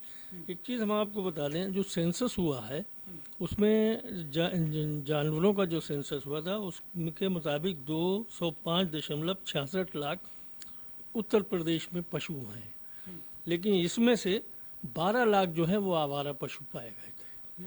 सबसे बड़ी चीज़ ये, उसी को देखते हुए मेगा शेल्टर होम की भी बात करी गई है। योगी ने अपनी घोषणा भी करी थी और जो सभी डीएम को एक जिम्मेदारी दी गई थी कि 10 जानवर जो है आवारा पशु वो पर डे शेल्टर होम में पहुंचाए जाएंगे। लेकिन और जो शेल्टर है वो पहले से बने हुए हैं, उसमें गौशालाएं भी बनाई गई, उसमें कुछ पैसे की भी जाता है, नगर निगम उसका देखभाल करती। लेकिन मेरे ख्याल से उत्तर प्रदेश का कोई ऐसा गौशाला नहीं होगा जहां पर गौशालाओं का सही रख रखाव हो, ना जो जानवरों को वहाँ भूसा मिल रहा है, ना हरी चरी मिल रही है, लोग देखने वाले भी नहीं हैं। बस जब एक अभियान चलता है तो जानवरों को पकड़ा, उसमें ठूस दिया, उसके बाद में कुछ नहीं होता है, कुछ नहीं किया जाता है। यहाँ पर जो अब सरकार जो है इसमें मेगा शेल्टर होम की बात कर रही है और डिस्ट्रिक्ट मजिस्ट्रेट को जो जिम्मेदारियाँ दी गई, तो सरकार को मेरा अपना ये मानना है कि सख्ती करना चाहिए अधिकारियों के ऊपर, क्योंकि जब प्रशासन अपनी तरफ से इन योजनाओं को अमली जामा पहनाने की कोशिश करेगा तो कुछ बचाव हो सकता है। लेकिन दूसरे साथ में ये भी देखा गया है कि सपोज जैसे मैं हूँ, मेरे घर पे जानवर है, गाय है, हमने दूध निकालने के लिए उसको ले लिया, उसके बाद में रास्ते में हमने छोड़ दिया, फिर वो क्या कर रहे हैं क्या नहीं, तो ये हमारी भी जिम्मेदारी, इसमें जनता की भी जिम्मेदारी है। सरकार ने इसके लिए कहा भी है कि सजा का प्रावधान भी रखा गया है इसके लिए। वो ये सजा का प्रावधान है, लेकिन वो वही मैंने कहा ना कि इसको जो है सरकारी उस पर अमली जामा कहाँ पहनाया जा रहा है। यहाँ पर हम बात करते हैं छत्तीसगढ़ सरकार की, इस मामले में उस सरकार की मुख्यमंत्री की वहाँ की तारीफ करनी चाहिए कि वहाँ पर उन्होंने गौमूत्र योजना चला रखी है, गोधन योजना और गौमूत्र योजना के अंदर किसानों के वो जो लोग उसमें लगाए गए उसमें जो हैगा किसानों से जो गौमूत्र 4 रुपए लीटर के हिसाब से खरीदा जा रहा है। बहुत अच्छी योजना है, इससे रोजगार भी मिल रहा है। ग्रामीण क्षेत्र में उन्होंने समूह बना दिए हैं, लोगों को जोड़ा जा रहा, गवर्नमेंट भी उसमें पैसा दे रही है।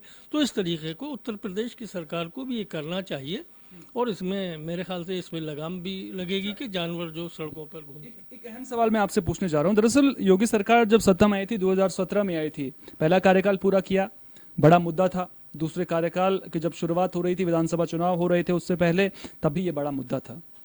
सरकार भी सख्त नजर आती है, सरकार के द्वारा जब आदेश दिए जाते हैं तो वो सख्त नजर आते हैं कि अब तो भाई ये समस्या दूर हो गई, लेकिन उसके बावजूद भी तस्वीरें ऐसी सामने आती हैं, जाम लगता हुआ नजर आता है, किसानों की फसलों को नुकसान पहुंचता है, आवारा पशु सड़कों पर तांडव करते हुए नजर आते हैं, एक्सीडेंट होते हुए नजर आते हैं।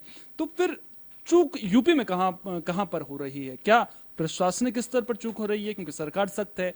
क्या जिन अधिकारियों को जिम्मेदारी दी गई है वो अधिकारी अपनी जिम्मेदारियों का पालन सही ढंग से नहीं कर रहे हैं? क्या जो गौशाला संचालक हैं उनको सुविधाएं इतनी नहीं मिल पा रही हैं? और अगर उनको सुविधाएं नहीं मिल पा रही हैं, जो एसडीओ के खाते वहां से उन्हें पैसा जाता है, क्या ट्रांसफर में दिक्कत आ रही है पैसों को ट्रांसफर को लेकर? क्योंकि आपको याद होगा इस तरह की खबर हमने पहले भी दिखाई थी। तो दिक्कतें कहाँ? देखिए, दिक्कतें जो हैं सबसे बड़ी इसमें लापरवाही नगर निगम की होती है, क्यों गौशाला का जो संचालन होता है वो नगर निगम और नगर पालिकाओं और टाउन एरिया जो होती है उनके जिम्मेदारी होता है। हो सकता हो उनके पास में इतना पैसा ना हो, या लेकिन जो कई जगह जो मेरी अपनी जानकारी है उसमें पैसा ट्रांसफ़र ही नहीं किया गया। जैसे एक नगर पालिका फरखाबाद की है, वहाँ से पैसा जो हैगा ट्रांसफ़र ही नहीं किया जाए और कागजों में जो हैगा वो निकलता रहा। वहाँ की गौशाला में 15 जानवर जो है गायें जो है भूख से मर गईं। वो मीडिया से छुपा लिया, किसी को नहीं छुपाया गया। वहाँ का ईओ और एसडीएम मिलके गए, वहीं के वहीं जो हैगा उन्होंने जेसीबी मशीन से गड्ढे खोड़े और उसमें जो हैगा उन्हें दफना दिया गया।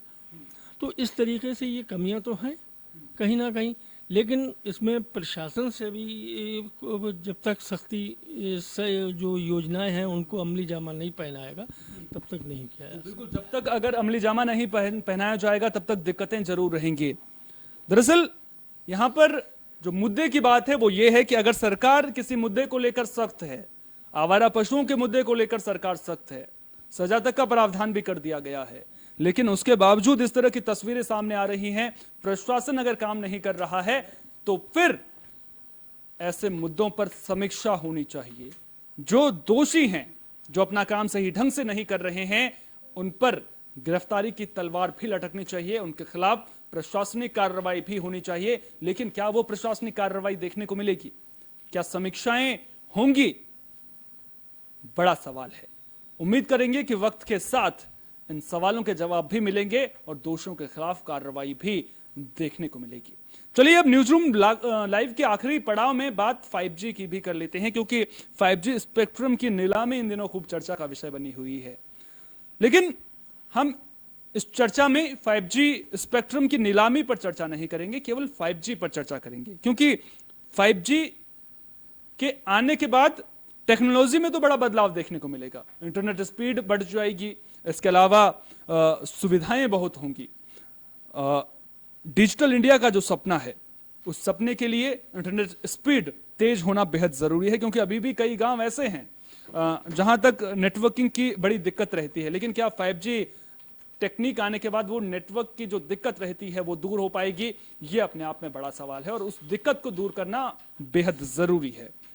इसलिए 5G टेक्नोलॉजी की बात जो है वो कही जा रही है। भारत में कब तक ये टेक्नोलॉजी आती है, इस पर भी नजर लगातार बनी हुई है। लेकिन 5G को लेकर के समय समय पर कई तरह की बातें भी निकलकर सामने आई हैं। 5G के फायदे और नुकसानों को लेकर के चर्चाएं खूब होती हैं। जूही चावला जब कोर्ट गई थी मामले को लेकर के, उन्होंने कहा था कि पशुओं, पर्यावरण, इंसानों के लिए खतरा है इससे, तो उन पर 20 लाख, माफ कीजिएगा 2 लाख या 20 लाख का इतना जुर्माना उन्हें भरना पड़ा था, क्योंकि कोर्ट को यह लगा था कि ये अपने प्रचार के लिए ऐसा करती हुई नजर आ रही हैं। लेकिन बड़ा सवाल यह है कि 5G के फायदे ज्यादा हैं या फिर नुकसान ज्यादा हैं? हमारे सहयोगी विश्वनाथ सिंह हमारे साथ में मौजूद हैं।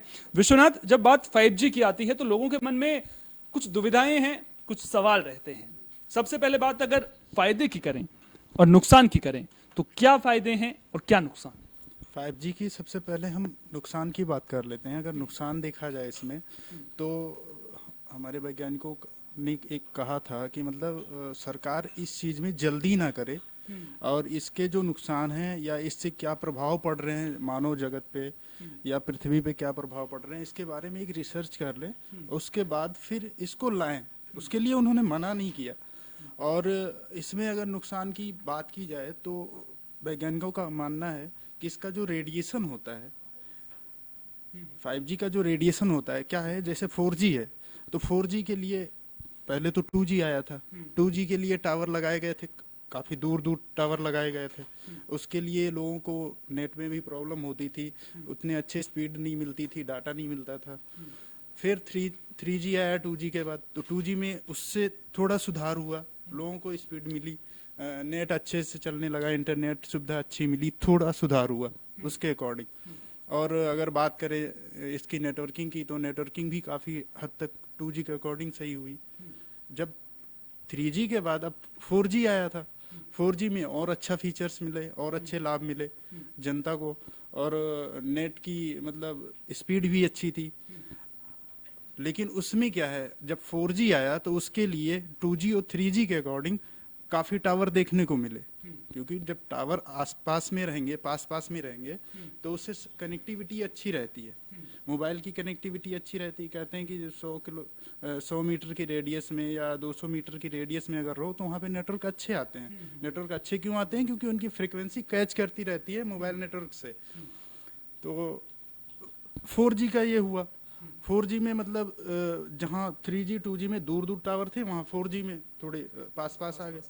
अब 5G जब लॉन्चिंग कर रहे हैं, 5G लॉन्चिंग में बताया जा रहा है कि इसमें जो टावर पहले के 4G के अकॉर्डिंग, जहाँ 4G के एक टावर हैं, वहाँ पे 5G के 4 टावर लगाए जाएंगे।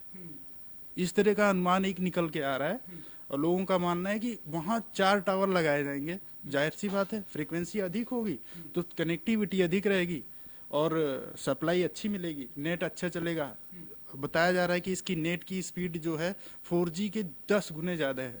बिल्कुल टेक्नोलॉजी में बदलाव देखने को मिलेगा, एक क्रांति बनकर काम करेगा। ये तो रही फायदे की बात कि बदलाव देखने को मिलेगा, क्रांति देखने को मिलेगी, और जो टेक्नोलॉजी है वो उसका प्रसार होगा। जो ग्रामीण इलाके हैं वहां पर भी बदलाव देखने को मिलेगा, क्योंकि कई इलाके ऐसे हैं जहां पर नेटवर्क की दिक्कत रहती है, तो वहां पर वो नेटवर्क की दिक्कत भी दूर होती हुई नजर आएगी। फायदे की बात होती है, लेकिन जब नुकसान की भी बहुत सारे बातें निकलकर सामने आती हैं। नुकसान को लेकर के भी कहा जाता है कि इंसानों के लिए, पशु पक्षियों के लिए, जानवरों के लिए बहुत खतरनाक है।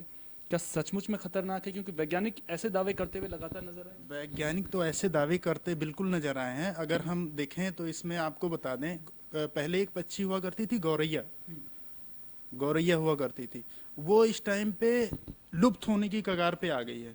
अगर कहा जाए तो लुप्त होने की कगार पे आ गई। अगर बात करें सन 2004-5 की बात करें तो उस टाइम पे वो काफी संख्या में दिखती थी, और कहा जाता था कि मतलब ये जो खेतों में कीड़े लग रहे हैं, या अब तरह तरह के कीटनाशक का प्रयोग करना पड़ रहा है।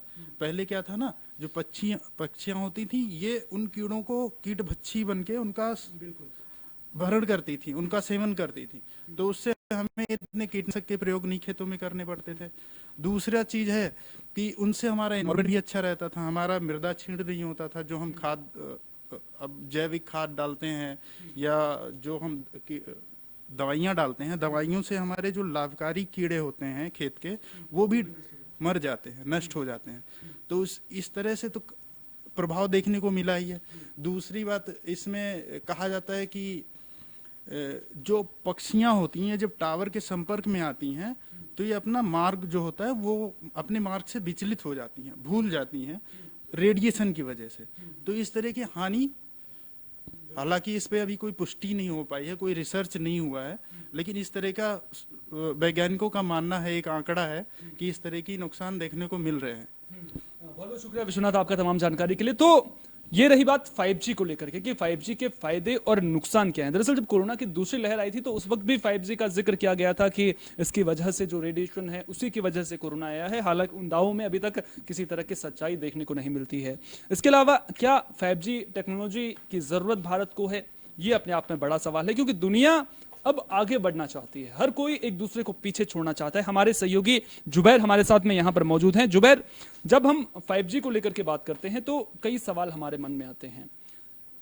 डिजिटल इंडिया की बात करते हैं तो उसके लिए 5G की जरूरत कितनी है, क्योंकि जिस तरह का जिक्र मैं लगातार कर रहा हूं कि कई इलाके ऐसे हैं जहां ग्रामीण इलाकों में अभी तक नेटवर्किंग की दिक्कत आती है, तो क्या वो दिक्कत दूर हो जाएगी 5G के बाद? और एक और बड़ा सवाल, जब बात सुरक्षा की आती है देश की, ये भी जानकारी निकलकर सामने आ रही है कि बॉर्डर पर जो है वहां पर भारतीय सेना की ओर से भी 5G टावर लगाने की मांग की गई है, क्योंकि 4G की वजह से जो है दिक्कतें सामने आ रही थी। सुरक्षा को लेकर के बात की जाए, जो पिछली झड़प जो चीन के साथ में हुई थी उसमें भी इस तरह की जानकारी निकलकर सामने आई थी। तो क्या भारत को सचमुच में 5G की जरूरत है या फिर नुकसान ज्यादा है? जिस तरीके का आपने बॉर्डर का इलाकों का जिक्र किया, उसमें सूचना संचार की दिक्कत ज्यादा आई थी कि ज्यादातर सूचना नहीं मिल पाया और संचार नहीं हो पाया। इसको लेकर चीन काफी हद तक बॉर्डर पर तैयारी कर चुका है। मैं बात करूं 2020 की, तो 2020 में ही चीन ने कई पहाड़ी इलाकों पर अपने 5G टावर्स, अपने 4G टावर सक्रिय कर लिए थे, जिसके बाद हमारी भारतीय सेना ने भारत केंद्र सरकार को रिपोर्ट भी दी थी कि हमें जल्द से जल्दी 4G और 5G टावर्स को वहां सक्रिय कर देना चाहिए, ज्यादा से ज्यादा लगाना चाहिए, ताकि जितने भी ये पहाड़ी इलाके हैं इनमें संचार का माध्यम ज्यादा से ज्यादा हो सके, ज्यादा से ज्यादा हमारे मैसेजेस पहुंच सकें, हम तक बातें जल्दी आ सकें।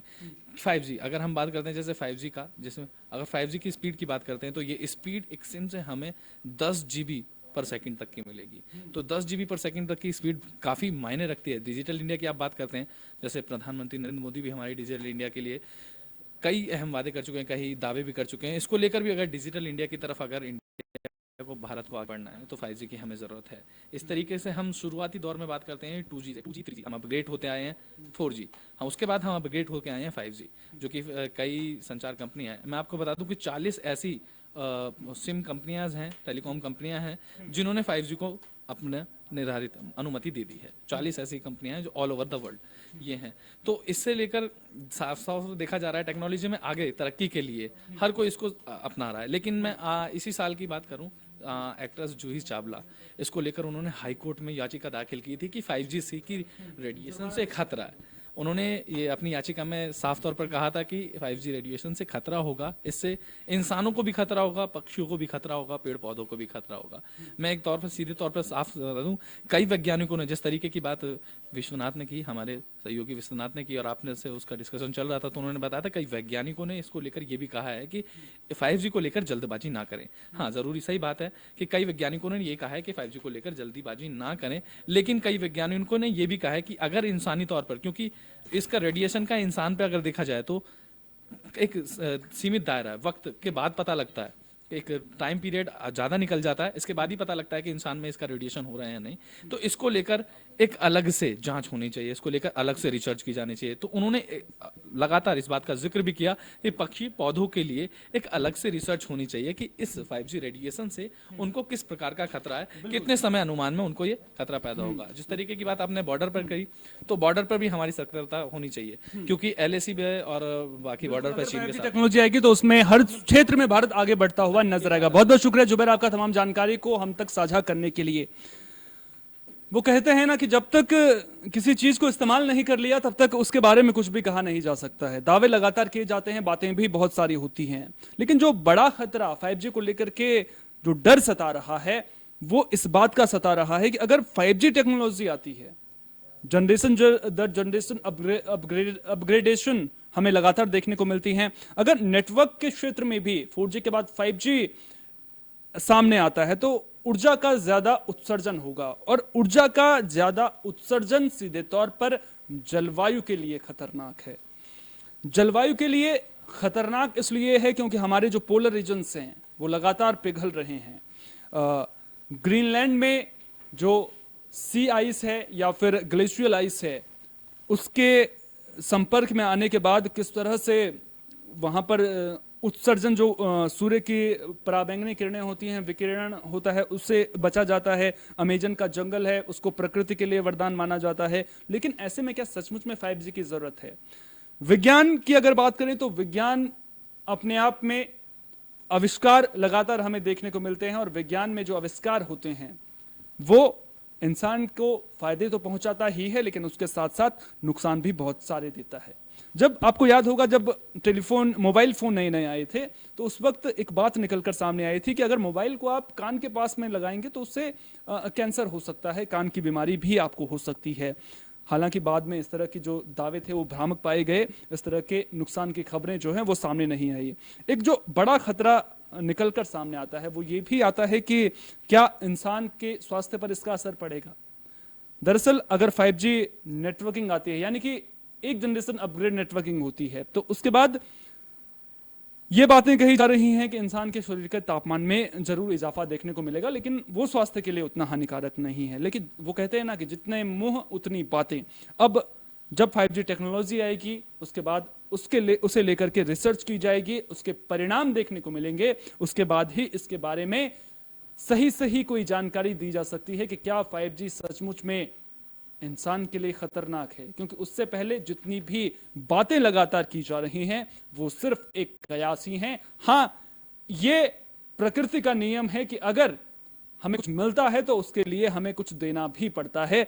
अगर हमें 5G का फायदा मिलेगा, इसके नुकसान जरूर होंगे, लेकिन वो नुकसान क्या इतने बड़े हैं जो इंसान के लिए खतरा बन जाएंगे, ये अपने आप में अभी भी तब तक पहेली बना रहेगा जब तक इस पर और ज्यादा स्टडी नहीं होती और ज्यादा रिसर्च नहीं होती। न्यूज़रूम लाइव में आज के लिए फिलहाल इतना ही। देश दुनिया की तमाम अहम खबरों के लिए बने रहिए AB स्टार न्यूज के साथ, क्योंकि यहां पर खबरों का सिलसिला कभी नहीं थमता।